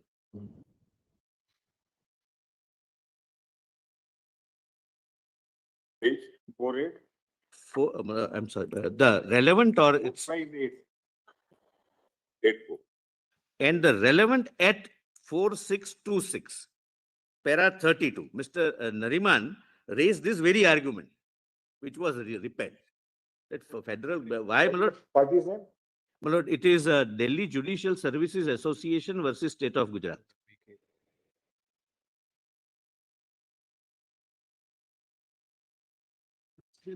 For the article 142 point. Anyway, my lord, whatever. But it's not a point in consideration. Nobody has argued, my lord. At least the states have not. I am also not. My lord, 142 evolves, my lord, from the facts of each case, my lord. But that is fundamentally wrong. And if your lordship holds that it binds, that will be opening floodgates, my lord, because what happened in 1920 and what was the law laid down in 1920, you start becoming binding. My lord, therefore, this question has arisen and is answered in that. My lord, I'm immensely grateful, my lords. And my lord, I must say, my lord, I have learned a lot from all, my lord, Mr. Sibal, Mr. Gopal Subramaniam, Mr. Singhvi, Mr. Datar, everyone, my lord. It's an enriching experience from your lordship's query also, my lord. Every time my lords put a query, my lord, we researched, and my lord, that was an enriching experience. But I'm really thankful for my team, especially Kanu Agarwal. We are as good or as bad as, my lord, our team. Lord, I'm grateful to everyone. As Mr. Right, Lord. Gopal Sunar rightly put in, you have put in a lot of industry. Pardon, Lord?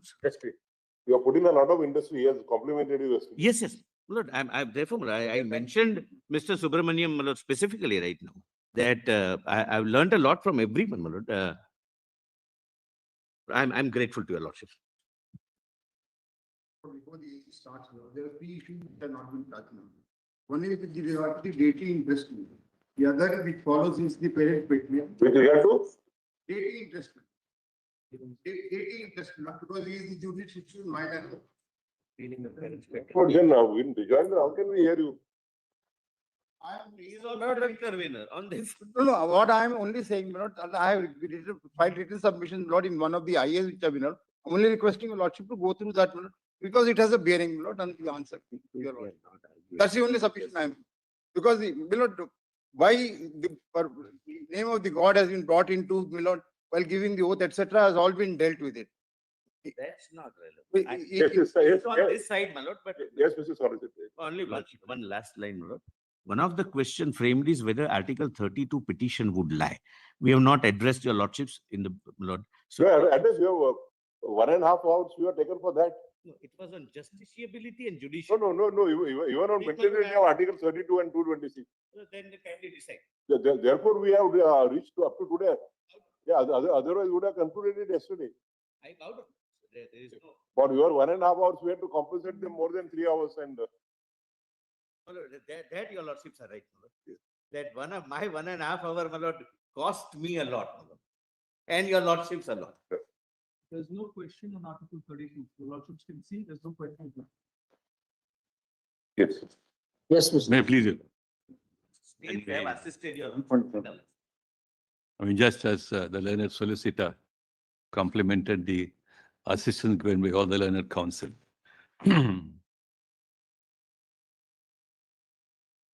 I wish to take your lords a little away from the focus on Article 200 for the time being. Don't take us beyond the questions which are framed. I You wish can to take be us little anywhere away within from it for the time. within the framework of the questions that are framed. Yes, yes. It's a matter of concern that we're talking about an important provision of the Constitution. And very often when we deal with such important provisions in the matter of rights, restrictions, we also land into questions of moral principles, policies, values that we find it very often difficult to disentangle them and to look at only the purely legal principles.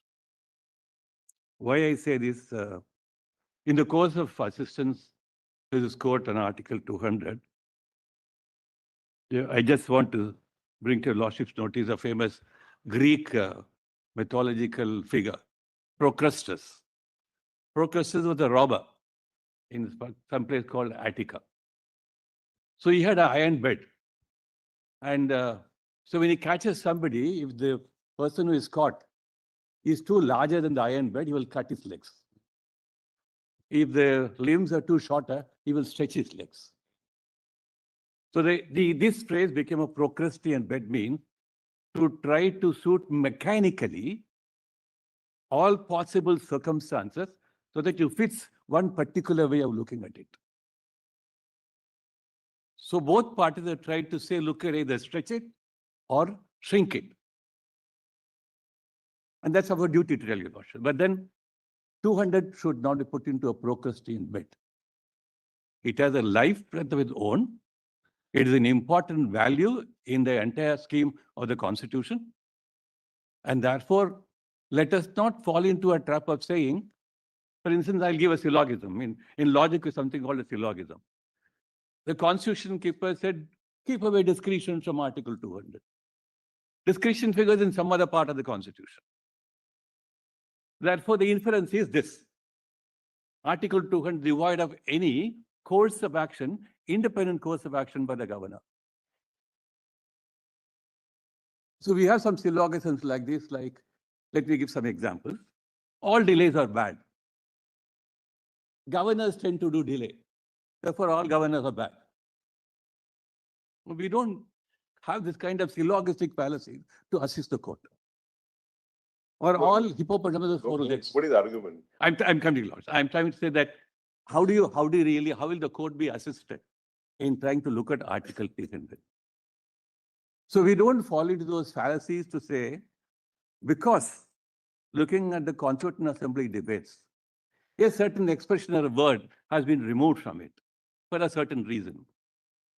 The entirety, the logic of retaining Article 200 with a governor in place in Article 200, will you completely rob away the constitution makers' understanding as to why we still need a provision like Article 200. If all those debates in the assembly, discretion dropped, we have doubts about governors becoming super legislative authorities and so on and so forth. After all these debates, Article 200 still finds a position in the Constitution.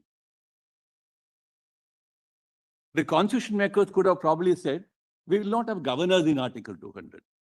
We will have some other way of looking at whether after an entire exercise, a responsible legislature has passed a law. Should we need a check on that? What kind of a check could it be? Therefore, if the constitution makers thought we still need to have some kind of a check or a scan on that, I think it's important for us that Article 200 be given its plenary understanding of not being subject to any shackles. The argument is, please keep it under control, because democracy is important. The legislative wisdom is important. All those principles notwithstanding, if the constitution makers show that the governor will play a role in understanding whether the final word on taking the law to its conclusion, a bill to its conclusion, will lie with the governor, will you say, I will shackle his hands and say, therefore, I will impose as many restrictions as possible so that nothing remains for the governor to make an independent choice in the four options given to the governor? But that's a fundamental question. You're being asked, you're being told that, please limit, constrain it, impose as many restrictions as possible. I would say, please don't do that. All the set of questions are framed on the understanding, please allow a certain amount of independent exercise of judgment by the governor and the president under Articles 200 and 201. That if at all there is an importance of having a scan at a particular point of time before a bill can become a law, please allow it to remain as it is. The moment you say, no, I will exercise the judicial power to say, how will you articulate your power? How will you exercise your independent judgment? Then you are entering into not only rewriting the Constitution, but you're entering into opening up a whole range of a new, what you will call a new jurisprudence on governor's assent. The endless exercise involvement, engagement of what the court will do and what court will not do, who can ask the court to do what, all those questions, justiciability, jurisdiction, maintainability, stop it. No court can stop it. We are also given illustration about fixing timelines on medical college admissions. So once you open up a certain things for a certain consideration by the court, Dworkin used to call about judges that they are not deputy legislators. So once all this happens, the court will become something like a deputy legislator, stepping into the shoes of the governor or the president, as I can speak in some case or the other. So you're talking about that importance of the subject. The president's reference questions are based on this understanding, namely, whether we have a Tamil Nadu judgment which has certain difficulties or not is not the question. Therefore, right from the Special Courts Bill, this court has said, if a judgment has to be reconsidered, it will certainly be reconsidered.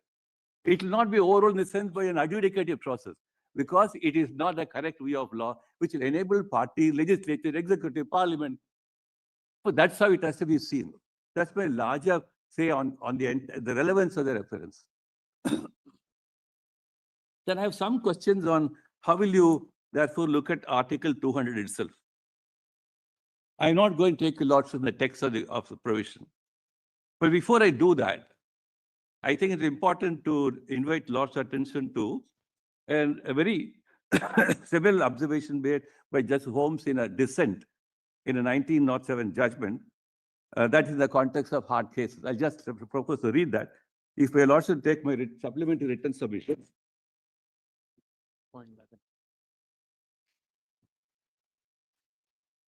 Paragraph. It is volume 1.11.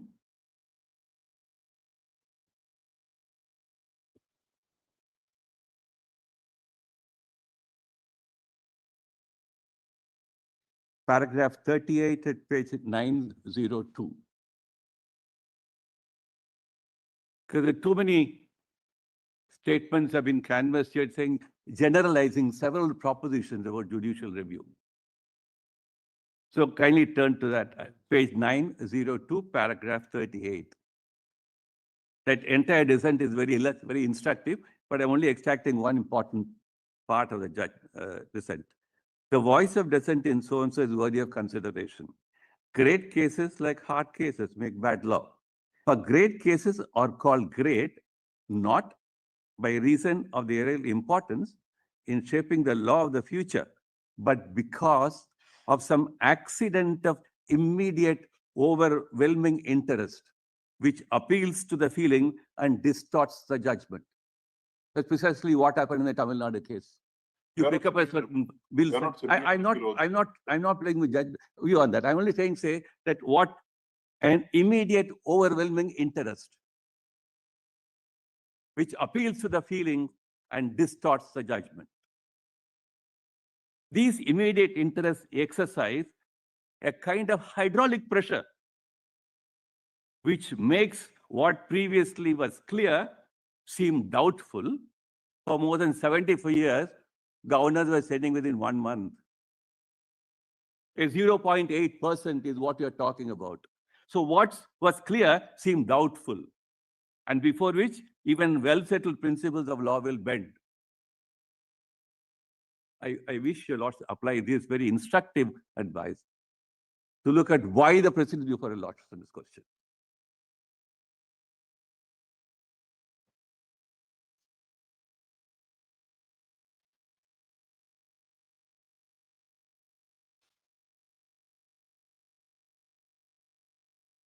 I just, in the way I understood, since I appeared in the Tamil Nadu matter, we've been canvassing a link between the withholding of assent principle or the option and the first proviso. I think there is some fallacy in linking that. When the governor thinks I want to withhold assent, with or without reasons, I'm not getting into that question. It's communicated, it's declared and all that. But in the first proviso, it's something else. The first proviso, in my understanding, and that's why it will make a sense if I put it like that. The governor is inclined to give assent. He's not withholding assent. He's inclined to give assent. But he says the bill can be improved. He doesn't lack the authority to make that improvement. Therefore, it says in his opinion, when he is not inclined to withhold assent, therefore, as soon as possible, the bill is good. I'm going to give assent. But I want to tell you, I'm sending a message giving some recommendations. Recommendation for what? For improving the bill. In my understanding, it will do well. Please consider my recommendation as far as making the bill different. So when my recommendations are not accepted to, that's why in the rules, all the will be a discussion, deliberation, a vote on the recommendation given by the governor. There'll be a full-fledged deliberations in the House. So when the recommendations are not found favor with the House, then they sent it back. The governor, now that he is already inclined to give assent, he will certainly give assent. He will then not say, I will withhold assent. That's how the first proviso must have to be read. He is giving a recommendation to the House and says, please consider my suggestion to make the bill or the bill look better or different. It can be any kind of recommendations, effective recommendations. Therefore, in order to say when he is withholding assent and he is sending it to the House, and when the House reconsiders it, his hands are tied, I think is a very narrow way of looking at the first proviso. First proviso operates in an entirely different situation. Therefore, we're talking about the 4 options. Otherwise, it is sunk into only 2 options. I withhold assent, send it to the House, then House says no, everything is over. The only doubt which, of course, is bothering the court and all of us here is, Valluri Basavaya, Nambudiri, all that series of judgments says the bill will fall through. And whatever one would like to ascribe to that. The presidential reference questions are framed in this context. If more than one constitution bench judgment says the bill will no longer be a bill which is alive, some other action will have to be undertaken by the House or the executive or the governor, then of course they will undertake that exercise. But to say that I want to give a different meaning to this large line of reasoning, then of course we have a problem. That's why the president's reference says, I have so many judgments on my table. Which is the correct view as regards how will the governor exercise an independent judgment? How will the president exercise an independent judgment? That is why the president's reference questions looks at all this, including the Tamil Nadu judgment. It is not an attack on the Tamil Nadu judgment. It's a question of understanding what will probably the best view of looking at Article 200. So what will be the view of law? So the reference is entirely based on soliciting an opinion from this court on what will be the view of law on Article 200. If at all, it must continue to remain an important part of the constitutional scheme. You want us to close the eyes to the scheme of Article 200, then we don't need it at all. Instead of, therefore, if the court were to say, I would therefore, with my pen and paper, I said so in the commencement to the argument. With a pen and paper, you will say, I will write Article 202 in the following manner. It will look better. I don't think that's the role of the court assigned to make an article, provision of the article look better. I can understand a court talking about a rights determination, whether right to privacy, commercial speeches, speech, etc. There you are talking about rights, adding meaning to certain words in the Constitution to make a right efficacious. But here we're not talking about that. We are talking about expanding the Constitution in certain areas, but you can't say the same logic and tool to say, I will rewrite the Constitution because it looked better. That is the only trigger point why this reference has come before your lordships. There was a larger picture, a larger canvas is involved here. So how will the Constitution, therefore, will the court now read 200 in such a narrow way so that over a period of time, it will probably vanish out of existence? Is it not the role of the parliament to look at it? Therefore, whether the Constitution at some point of time, experience is gained, parliament will say we no longer need the Article 200. They will do it, or they will make some amendment to Article 200. So the core question is whether what has been done over a period of time with Article 200, should it remain free from all the restraints and shackles which should not be imposed upon the only question. So all arguments advance here is to buttress the argument, buttress the proposition. Now, I was also trying to understand how will the governor work under the Article 200? I think, firstly, there are composite lines of reasoning. The governor will first find out whether, I'm not talking about the aid and advice proposition. I'll show the absurdity if you have to go along the aid and advice proposition. The governor will have to find out before he gives assent whether I should withhold assent. Then, if it is not a question of withholding assent, if he thinks it should be sent to the president, he may examine that possibility. If both these possibilities do not exist, then he will assent. Therefore, you have to go by ruling out, like in Sanskrit, we say, neti, neti, not this, not this. Therefore, once I rule out withholding assent does not exist, is not available, and sending it to the president is also ruled out, then automatically I'll give assent. But after I say I'm withholding assent, then all the judgments about falling through will come in. That's why also, even after withholding assent, if there is a difficulty, if the genuine the president in order that on a repugnancy question, the president will have the final say. Therefore, it's the flexibility and the dynamics involved by the governor's independent exercise of judgment. I mean, how do you keep it intact? Would you keep it intact, or will say, no, we'll bring as many restrictions as possible, or the court may conceive? So this process of reasoning in the Article 200, that's why I'm saying, notwithstanding all those debates in the Constitutional Assembly, we dropped the word discretion. Section 70 of the Government of India Act dropped it. From there, we dropped it. The 175 draft article, we thought we'll have something else. Notwithstanding all that, at the end of the day, if Article 200 says, I'm giving certain options to the governor to act within these 4 options, these options, then the governor has a course of action. Options are predetermined. But what will the governor do as long as the options are concerned is a course of action to be done and undertaken by the governor herself. So in the course of action, now we'll say, now I will find out which course of action is good for you. So all that we're trying to point at, Lordship, the course of action must be entirely based on an independent evaluation by the governor. That's a core, I think, function in Article 200. To compare Article 163, 361, discretion is not found here, etc., I think is completely alien argument.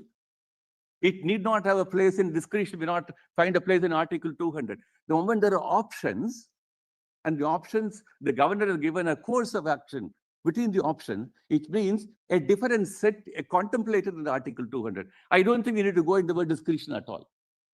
We are falling into a trap, I would say, if we want to use the word discretion in one particular way, in one context, in a different way, in a different context. I don't think we need to get into the word discretion at all. But if you want to use it, I say that it must be equated with an independent exercise of judgment by the governor within the four options were given to him. So if English language does not have any other word, let's not worry about that. Constitution says four options, exercise your judgment. So having said that, sometimes happens, we talk about all this constitutional silence, very attractive proposition. Since, I give you the article.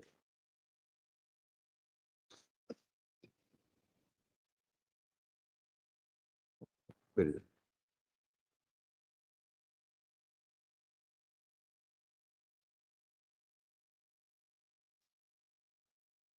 I don't propose to take a lot to extenso on reading any judgment. Judgments have been read in extenso. I only wanted to bring this very broad concerns.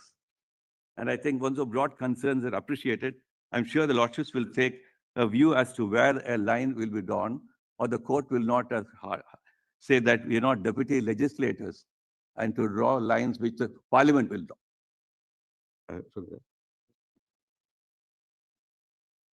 Yeah, volume 4.30. We'll also just put the volume 4.30, 30. It's an article. Volume?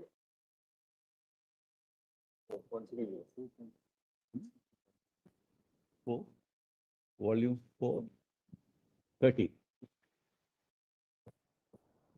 There is no 30, it's only up to 28. I'm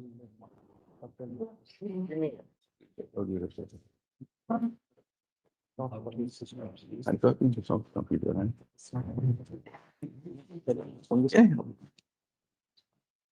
Give it for me. Wherever it is. Oh, how is that level?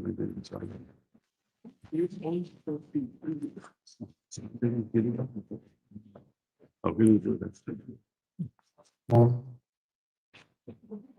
Just give me a minute, please.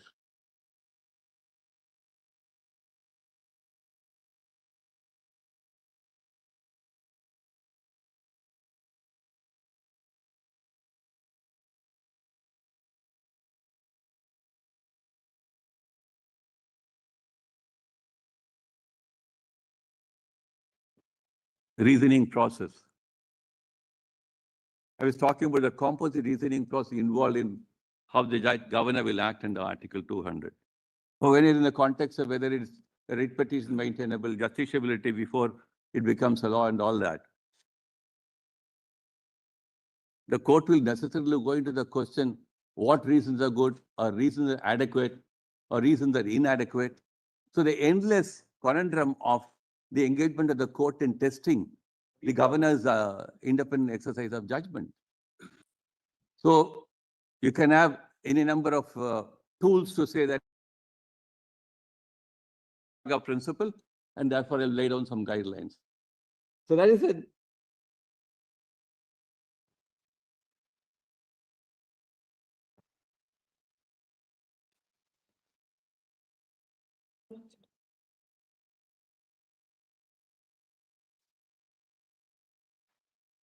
Yes, yes.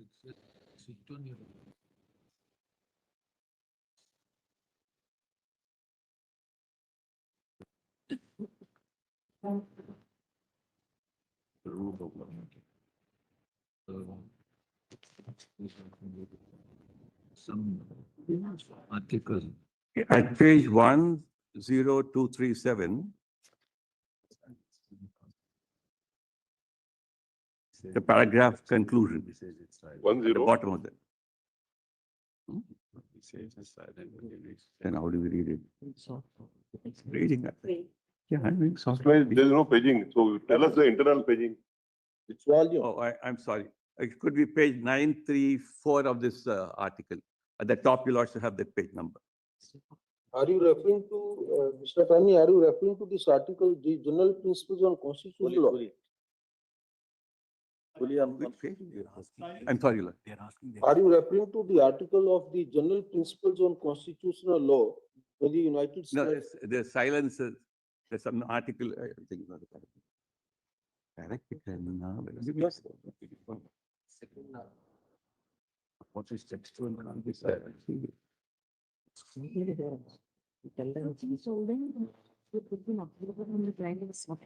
That is true, but where is it? It says internal page nine It's been three four, uploaded, the soft copy, I think, have been uploaded. internal page 934.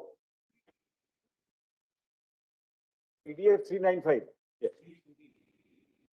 395. Volume 30. Conclusion is there on the page. 30. It's a.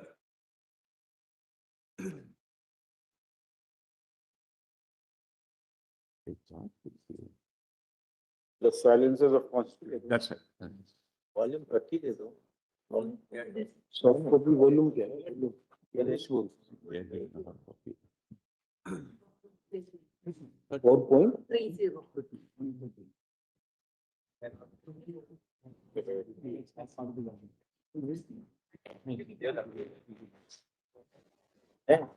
Yeah. Volume 30. Your lordships have that? On.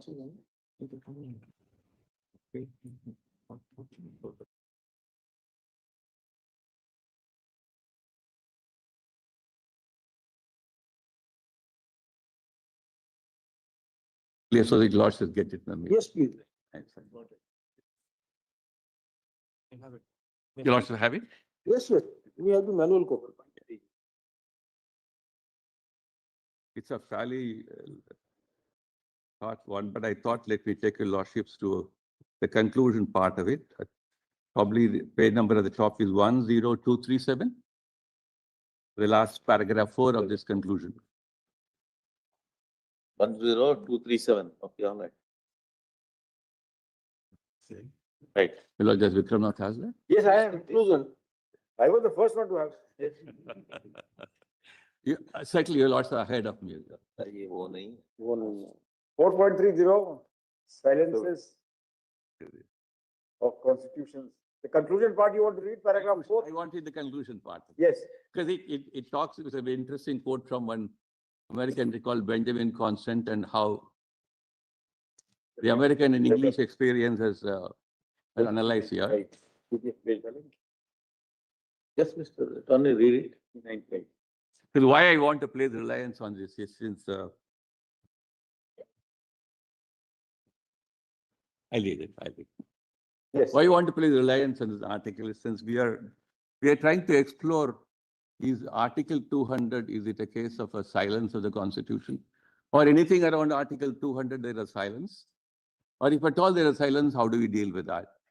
But before I thought why I need to read it is that firstly I say that Article 200, because the way it has been retained in the Constitution, has been so retained to admit of its experience over a period of time and to leave it as it is so that we don't feel as if there are too many gaps in Article 200 and fill it the way we want it. So assume too many gaps in Article 200 is one extreme proposition. To say that Article 200 gives sufficient intrinsic guidance to the governor. And over a period of time, what they will 25 years now, about 98.5% bills within 1 month, assents have been given. We are talking about a very negligible percentage of bills, 0.8%. But about, as far as Tamil Nadu is concerned, about 12 bills were the controversy. 33 bills where the governor sent back with a message. I showed you also only to a limited extent, not talking about data. So 33 bills are sent back with a message saying, what that kind of a message? In terms of my reading of the first proviso, please consider, will the bill look better with my recommendation? And 12 matters where it's been sent back. So withholding assent. So if you're talking about combining both these two distinct categories. I don't know, there is no difficulty if the governor sends back with the message. Uh, The question is whether he can withhold it without sending it back to the you know, legislature endlessly. That's why I'm trying to point out, the first proviso operates entirely unconnected to the question of withholding assent. Withholding assent is an independent option, independent exercise of judgment by the governor. He doesn't have to go necessarily under the first proviso. So First proviso according is- to you, he has a power Yes. to endlessly withhold it. No, I'm not, nobody says that. Nobody has done that. No governor said I'm endlessly withholding it. Declare that I withhold. Nobody has done that. Declare that I withhold within. So once a declaration is given, I'm withholding assent, that is the option which the governor has exercised under Article 200. Declare in as soon as. So therefore, I'm not even talking about, because in the first proviso, if the governor is thinking that I'm asking you to consider from a different angle, therefore I'm inclined to give assent. Once I'm inclined to give assent, why should I keep it along with me for a long period? Therefore, as soon as possible. I'm within giving assent, but consider my recommendation. He should not keep it pending with for a long time. But withholding assent stands an entirely different footing. That has already been argued. No, I'm only saying that That has don't already been connect. argued. don't It is one of connect- the four options. That's why there are four options. There are four independent options. Try to pull them together into one or two options, I think would do violence to Article 200. So let me now read this conclusion part of it. If you're saying there is a constitutional gap or a constitutional silence, well, how will you look at it? The arguments advanced here. Written constitutions have become the standard instruments for establishing and regulating the governing relationship of the state. That there are silences in the constitutional text is clearly understood, though the function of these silences is less well appreciated. Sometimes they are simply to be filled through subsequent constitutional interpretations, but often they are the consequences of a conscious determination to leave unresolved certain matters on which consensus is not possible. Whatever the reason, it has been generally accepted that the Constitution establishes a framework within which and over which further political deliberation takes place. For much of the modern period of constitution making, it has been understood that the filling of these silences is a political task, with respect to which the judiciary authority to offer solution is distinctly limited. Then I'll take a little at the farther end of this paragraph, almost at the end of the page. Silences, you lost at the bottom of the page, the sentence beginning, silences, about 10, 11 at the bottom. You lost the curve. See that? Silences that were once seen as functional, and which enabled constitutions to carry forward an uncertain political project are now being filled by lawyers through juridification and administrators through bureaucratization. When law's empire in one conception is countered by law's abnegation in the other, then a perplexing state of affairs has been reached. Some might argue that these three conceptions are ideal types that are reconcilable in the actualities of practice. But this surely works only if the framework conception of the Constitution remains dominant. We're talking about the framework of Article 200. Once the prudential aspect of negotiating those silences is no longer valued by rewriting the Constitution, and constitutional silences themselves no longer tolerated, then we will have taken a pathological turn. That means it's almost that we are aware that when you do something what we should not be doing, then we are not talking about the constitutional silence, we are talking about the silence of the grave. We're not talking about the silence of the grave. So that's one aspect of the matter. I thought, where will you look into this concept? You will not probably look at a vacuum and none exists and bring in a Vishaka principle or any one of those things and say, I will look at the Constitution the best way I think it appears to me. Now, I was looking at, yes.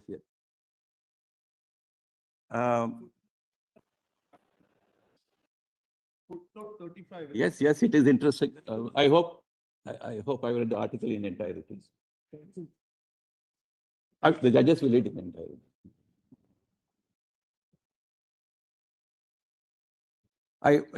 In my understanding, therefore, Article 200. Yes.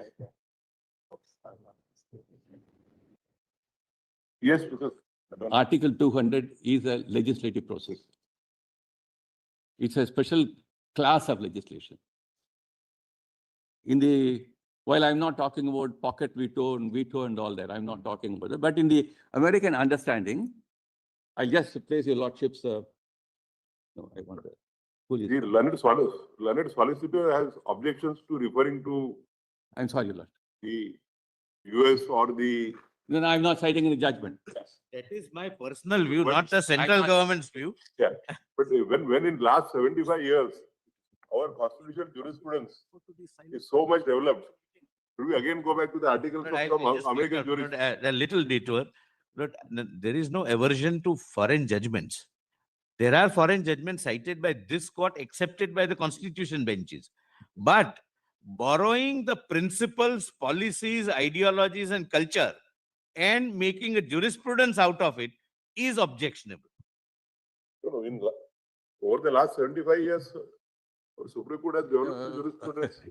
We need not get into that question because if you go into it, just Anton Scalia had a great aversion to US constitutional law borrowing from outside. We're not talking about that. Our earlier judgments have excessively referred to those. No, I'm not relying on. Now over the 75 years, our courts have developed. I don't so excessively so. any judgment now. I only want to say. Not binding then our own judgments. Well, that should not be there. That's all. Let's now, in this context about how it is to be treated as a legislative power, one paragraph in Schooley's constitutional principles, you'll also have that hard copy which has been handed over. On top, you have the rules of procedure of the House, and then thereafter we have Schooley's constitutional law.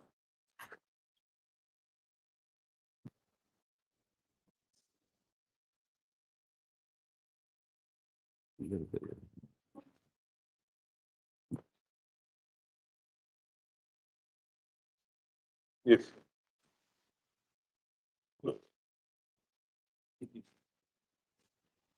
The running page 23 at the bottom.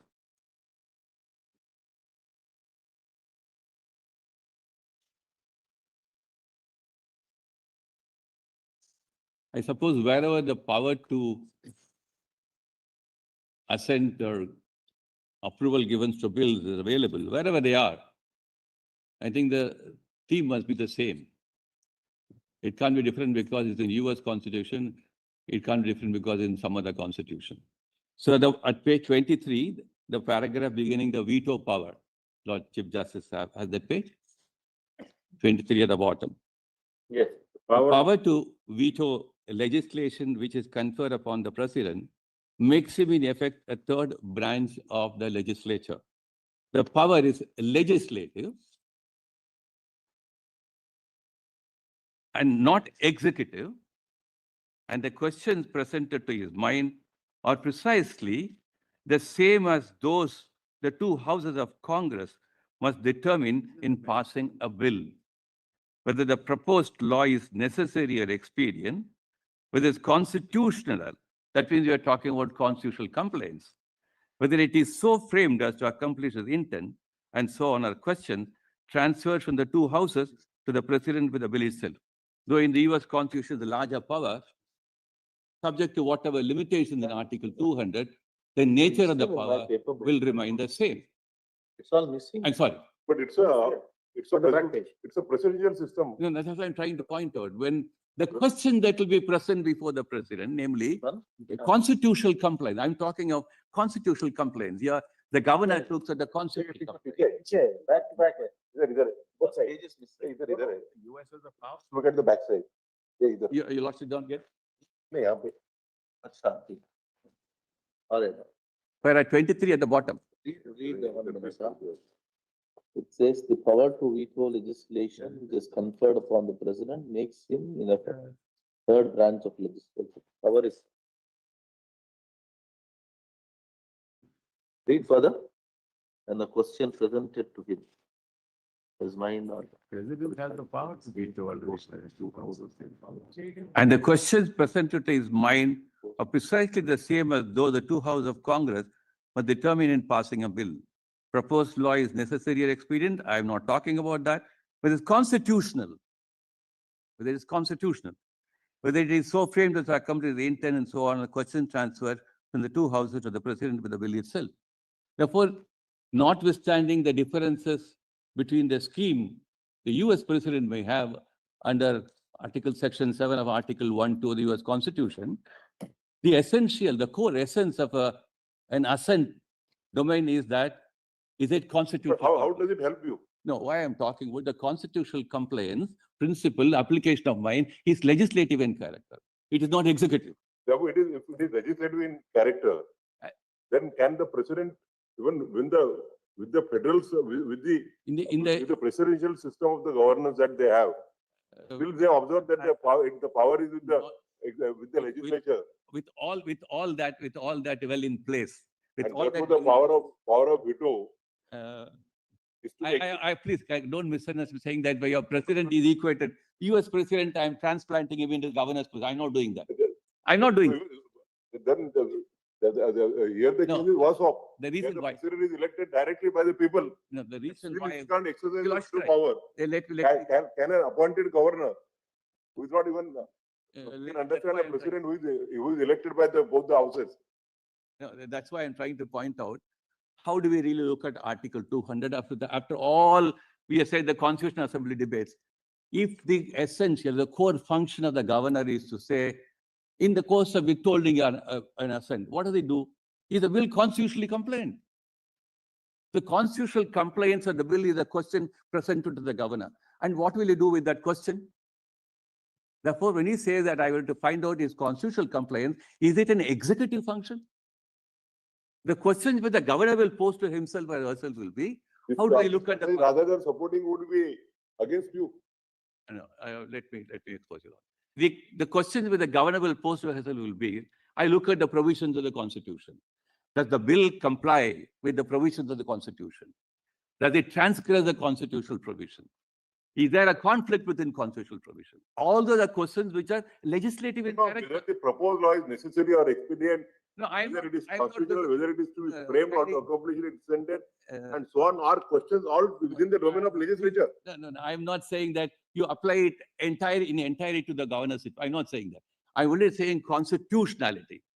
On the constitutionality, as far as the larger power of the president in is concerned, notwithstanding, the constitutionality aspect of it is the essence of Article 200. That's why assent can be given if it's constitutional compliance. Mr. Attorney, from your argument is Yes, that from the stage of bill to before it becomes act, yes, the constitutionality of a bill yes, is to be examined by the governor yes, within the framework of 200. yes, After it becomes wherever the assent is granted Yes. and it becomes an act, that's then right. it becomes subject to judicial review. That's right. That is what That's probably right. was. But You're what saying I'm talking about the nature. I'm talking about the nature of the exercise of power by the governor. At that power which the governor exercised between the stage of bill to act Yes, is being constitutional in nature, yes, is definitely better than a legislative power. that's right. In other words, It's superior than the I have a legislative. partnership in legislation. That's what. Governor is a partnership in That's the Leonard Solvency does also add, that the governor is also a part of the legislature. No, Article 168 puts it for certain other reasons. You may probably incorporate and probably say something about it into Article 200. I'm not saying for the time being Article 168 is the final word. But intrinsically in Article 200, I'm trying to ask myself a question, is it an executive power or is something else? If it is an executive power, then I think Article 200 will have no value at all. I have to act That is under essentially argument I that Leonard Solicitor that it's under it's a the legislative power. no, if it is an executive power, then I think Article 200. That has been argued at length by the Leonard Solicitor that it's an. No, I want to point out one dimension to it. I'm not getting into all those neat questions which have already been answered. If it is taking a leaf out of the advice of the Council of Ministers, if I am right in my submission that the first proviso is entirely different, disconnected with the withholding of the assent, I think the law will look better if my recommendations are taken into account by the House. If the advice of the Council of Ministers is binding on the governor in all aspects of the 4 options under Article 200, when the governor wants to send a bill to the House, I want to make some recommendations. Will he have a recommendation? He will have his own recommendations. The governor will not be told, I'm giving you the recommendation, please take it as my advice. And then the governor looks at the recommendation. He goes back to the House and says, please consider my recommendation. They're not his recommendation. They're the government's recommendation. It's absurd to say that. It doesn't make any sense. Therefore, the advice of the Council of Ministers will have to be completely kept out of Article 200. So if the governor will look, the government tells the governor, I wanted to give assent. The governor, as I said, he will exhaust other 2 possibilities, withholding or sending it to the president. Sometimes the government also may say, send it to the president in order that we have an expeditious resolution of the question of repugnancy. Maybe rare cases. But the government will never tell the governor, you please don't withhold your assent. And what kind of advice will that be? Therefore, the only advice the government, the consultation process is an entirely different footing. When the government decided to withhold an assent, there will be a consultation process. And that will reach somewhere or the other. Either the bill falls through or something else takes place. Therefore, in order to now put them all in a straitjacket on two what called limiting principles, that the advice is binding on the governor does not have any independent judgment under Article 200. I say it takes the entire life or essence of Article 200. It makes it a lifeless piece of legislation in the Constitution. One more, I may require under 10, 15 minutes after lunch. No. Then can I continue for some time? 5 minutes will do. I've been running at a bullet train speed in order to not take your... Not at a bullet train. You have been, you have been running at a luxury train speed. Going through the American articles and 5 minutes rukne ke liye bol.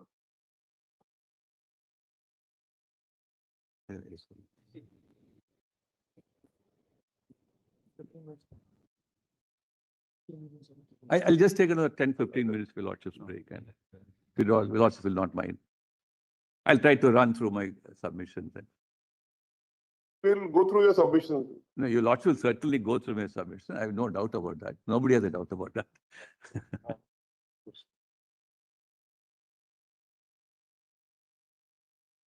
Continue, yes. Okay, very well.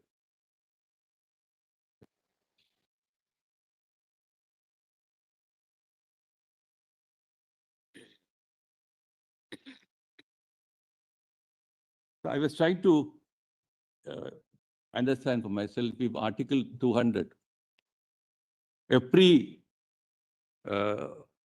position, because it becomes a law, it's a bill, the bill stage. And 361 talks about powers and functions of the governor and the president. The words used are powers and functions. It's very important. All powers and functions of the governor and the president are designated by these 2 important words. See, if there is a function assigned, it has a correlation to the power. So the functional aspect of the governor's working in Article 200 also says he has got a power to do certain things. So therefore, we want to bring in to a subject to a judicial scrutiny at a stage prior to it becomes law. What kind of doctrines, principles, tools will the court apply to determine whether it is good or bad, constitutionally compliant, illegal, arbitrary, whimsical? How will you apply what kind of principles at that stage? Therefore, to say that it's subject to justiciability, judicial review, seems to be something which would do complete violence to the scheme of Article 200. If at all we're talking about, well, I give reasons. And what kind of reasons? Adequacy of reasons, good reasons, bad reasons. So what will the court do at that point of time? Therefore, all that the court will do will become part of the deliberations about the law at a later point of time when the law has to be challenged. They will not completely vanish out of deliberation. They'll remain as part of the deliberations about the law. Therefore, to bring in a justiciability, judicial review before the bill becomes a law is to open up, as it's called, a new chapter, opening up a new assent to jurisprudence in this country. I wish we don't have an assent jurisprudence at all. We don't need to get into an assent jurisprudence. And therefore, the dangers which are the cautions which a judicial review that the court must be, I think, will be very careful about is say that we all say that in an administrative law context, we have a right to have reasons. And that reason must be given already. Governors will give reasons for withholding assent. But if you're going to put it to a scrutiny at that point of time, I'm wondering how it really works. So that reasons must be given expeditiously, all right, fine, no problem. We need to act expeditiously. 99% of the bills are given assent within 1 month. So we are now talking about an imaginary proposition where hypotheticals are being presented to the court. Already addressed by the learned. Therefore, I would like to probably, we are now, all this will lead, all this will lead down to a rabbit hole. You may use that expression. So all that lead to a rabbit hole where to draw the line, where will not draw the line, then it becomes a matter of a future meandering exercise. Therefore, the court will probably say that in dealing with Article 200, it's better left to the wisdom and the working of the governors and the president under Article 200. That's I think probably it should rest at that. I begin with saying pro Christian bid, therefore pro Christian bid is an important proposition. Don't either shrink it or cut it. And if you're talking rightly about the governor being doing a legislative exercise, he is while giving a withholding an assent or otherwise, the governor must also be a lawyer and a legislator. So if a legislator also understands how a lawyer will work, they're working in the mind of a lawyer. Therefore, it's something akin to a lawmaking process. Let's not lose sight of that. The lawmaking process may have several stages, several dimensions, several domains. Therefore, to say that the lawmaking process happens only in the legislature, the same features do not belong to the governor, does not make it less a lawmaking process. You don't have to compare both in order to say the governor is a lawmaking process. So I'll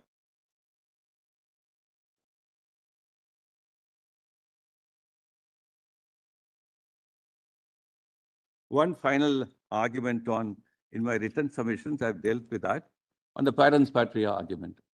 Your Lordships kindly just pick up those pages in my supplementary submissions. Page number 890.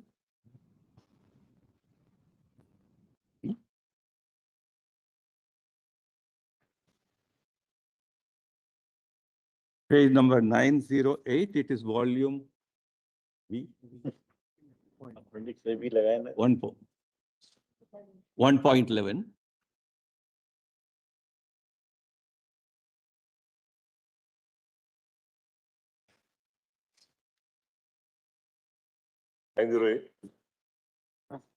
Para 49. Paragraph 49. Yes. Para 49 on. That's it. May I quickly run through some of these paragraphs? All lawmaking processes belong exclusively to the domain of the legislature. Till the law is finally made, it will remain in the domain of the legislature. It's well settled that the court will not issue a mandamus in many matters related to lawmaking. This position will comprehend all lawmaking, namely enactment of statutes, bylaws, making of rules under Article 309 of the Constitution, regulations, etc. Citizens do not have a fundamental right to ask from the court that a particular law be made or that the law be brought into effect. All rights in relation to any law can be claimed only after the law is made. If citizens cannot seek any judicial remedy during the lawmaking process, certainly no other person, including any government, can assert such a right in regard to the lawmaking process or the contents of the law. The engagement of the governor in dealing with the bill presented to her as already stated above is a part of the lawmaking process. The entirety of Article 200 contemplates such a lawmaking process. Between the stages of the introduction of the bill in the House and the culmination of the bill becoming a law, there cannot be any room for a judicial remedial process. No lines of demarcation can be drawn between different classes of legislative action. No citizen will have a right to approach the court to allege that a law will frame the legislature without any delay, or that it will so frame in a particular fashion. If that is so, there's hardly any room for a scope for the state to step in and articulate any cause of action perpetually on behalf of the residents of the state. We have three judgments where your lordships have said, I'm skipping A.K. Roy and Zaki, etc. But kindly turn to paragraph 55. In Supreme Court Employees Welfare Association, this court was dealing with writ petitions filed by the employees of the Supreme Court praying for pay hike.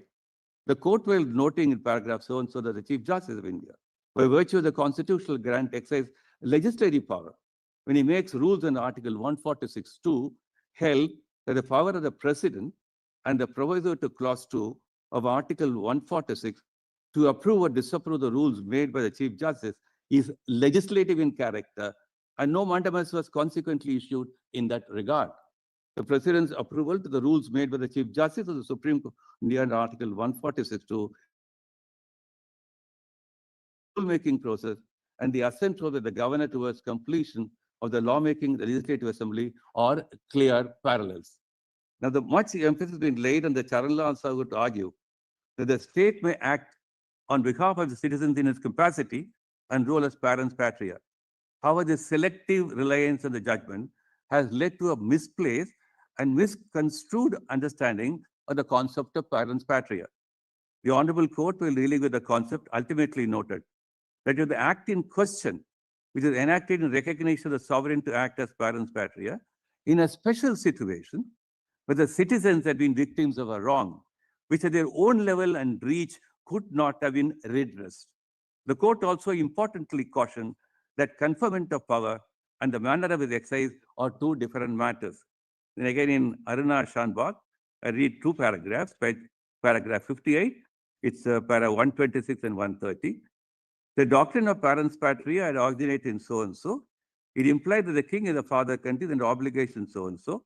Next slide. The idea behind parens patriae is that if a citizen is in need of someone who can act as a parent, who can make decisions and take some other action, sometimes the state is best qualified to take on this role.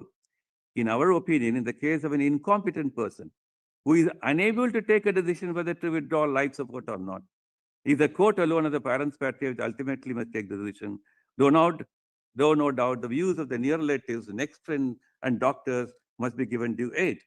This doctrine has been invoked the Honorable Court on behalf of the state and behalf of the court as a state in so-and-so in N.M. Thomas, time and again in cases where the court has found a petitioner to be incapacitated to take decisions on behalf of himself. Some of the examples where the parens patriae has been considered by the court are listed as under. I skip all those instances. Now, therefore, kindly now come to page 915, paragraph 61 to 63, para 60. It's worth noting that the parens patriae doctrine is an enabling proposition, and within the four corners of the need of protecting legitimate and cognizable interests of citizens, where there is no cognizable right or interest, such as in the instant case, during the lawmaking process, there is no room for the parens patriae doctrine. The doctrine of parens patriae is a source for the state to litigate on behalf of citizens who cannot help themselves has been well documented. However, this power is not absolute and has its own limitation. It is submitted this power cannot be misused by the state or the federal unit of the large nation state to agitate a cause against the central or federal government. It was stated that while any set of people may be citizens of a state, they are also citizens of the nation. And the remedy lies not in a state agitating their cause against the center, but rather in ensuring that the state policies are duly implemented. The invocation of the parens patriae doctrine in various jurisdictions shows that the efficacy and the relevance of the doctrine lies in those circumstances where, as is stated below, that a class of persons who have legally recognizable rights, claims, or interests are not in a position to access justice or need not be burdened with the task of accessing justice. That's a limitation in parens patriae doctrine. Not that you have a freewheeling right to say, I am litigating on behalf of the citizen.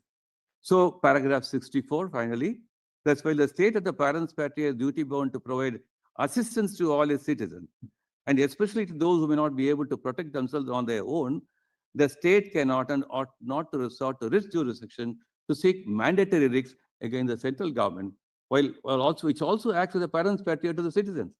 The parens patriae doctrine is thus alien to the field of lawmaking as understood above. It is already covered by the learned solicitor. Yeah. Well, Hope of argument with regarding the governors misusing the. I power. just come back to only one small final comment on it. Since we have been talking a lot of hypotheticals, right?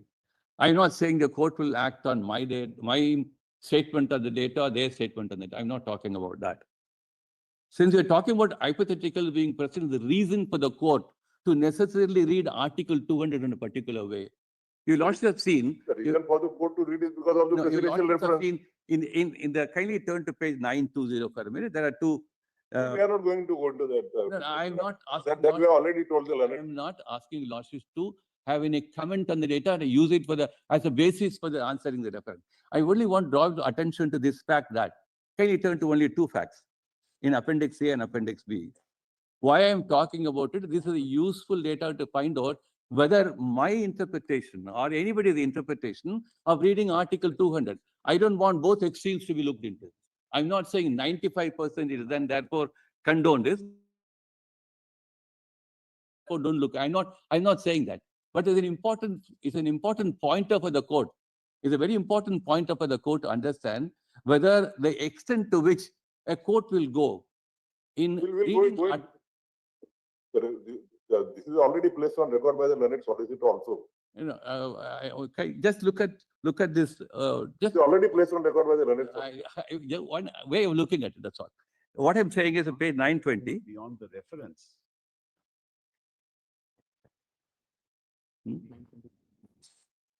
If the president has put data, we would have answered it. Well, it's okay. Fair. All of This us. is not I'm not fair. saying you. I'm not saying what you said. I'm saying something else. No, I know what you're saying. I'm not saying. Anyway, thank you, Mr. Adoni. Thank you. Just make a note of that.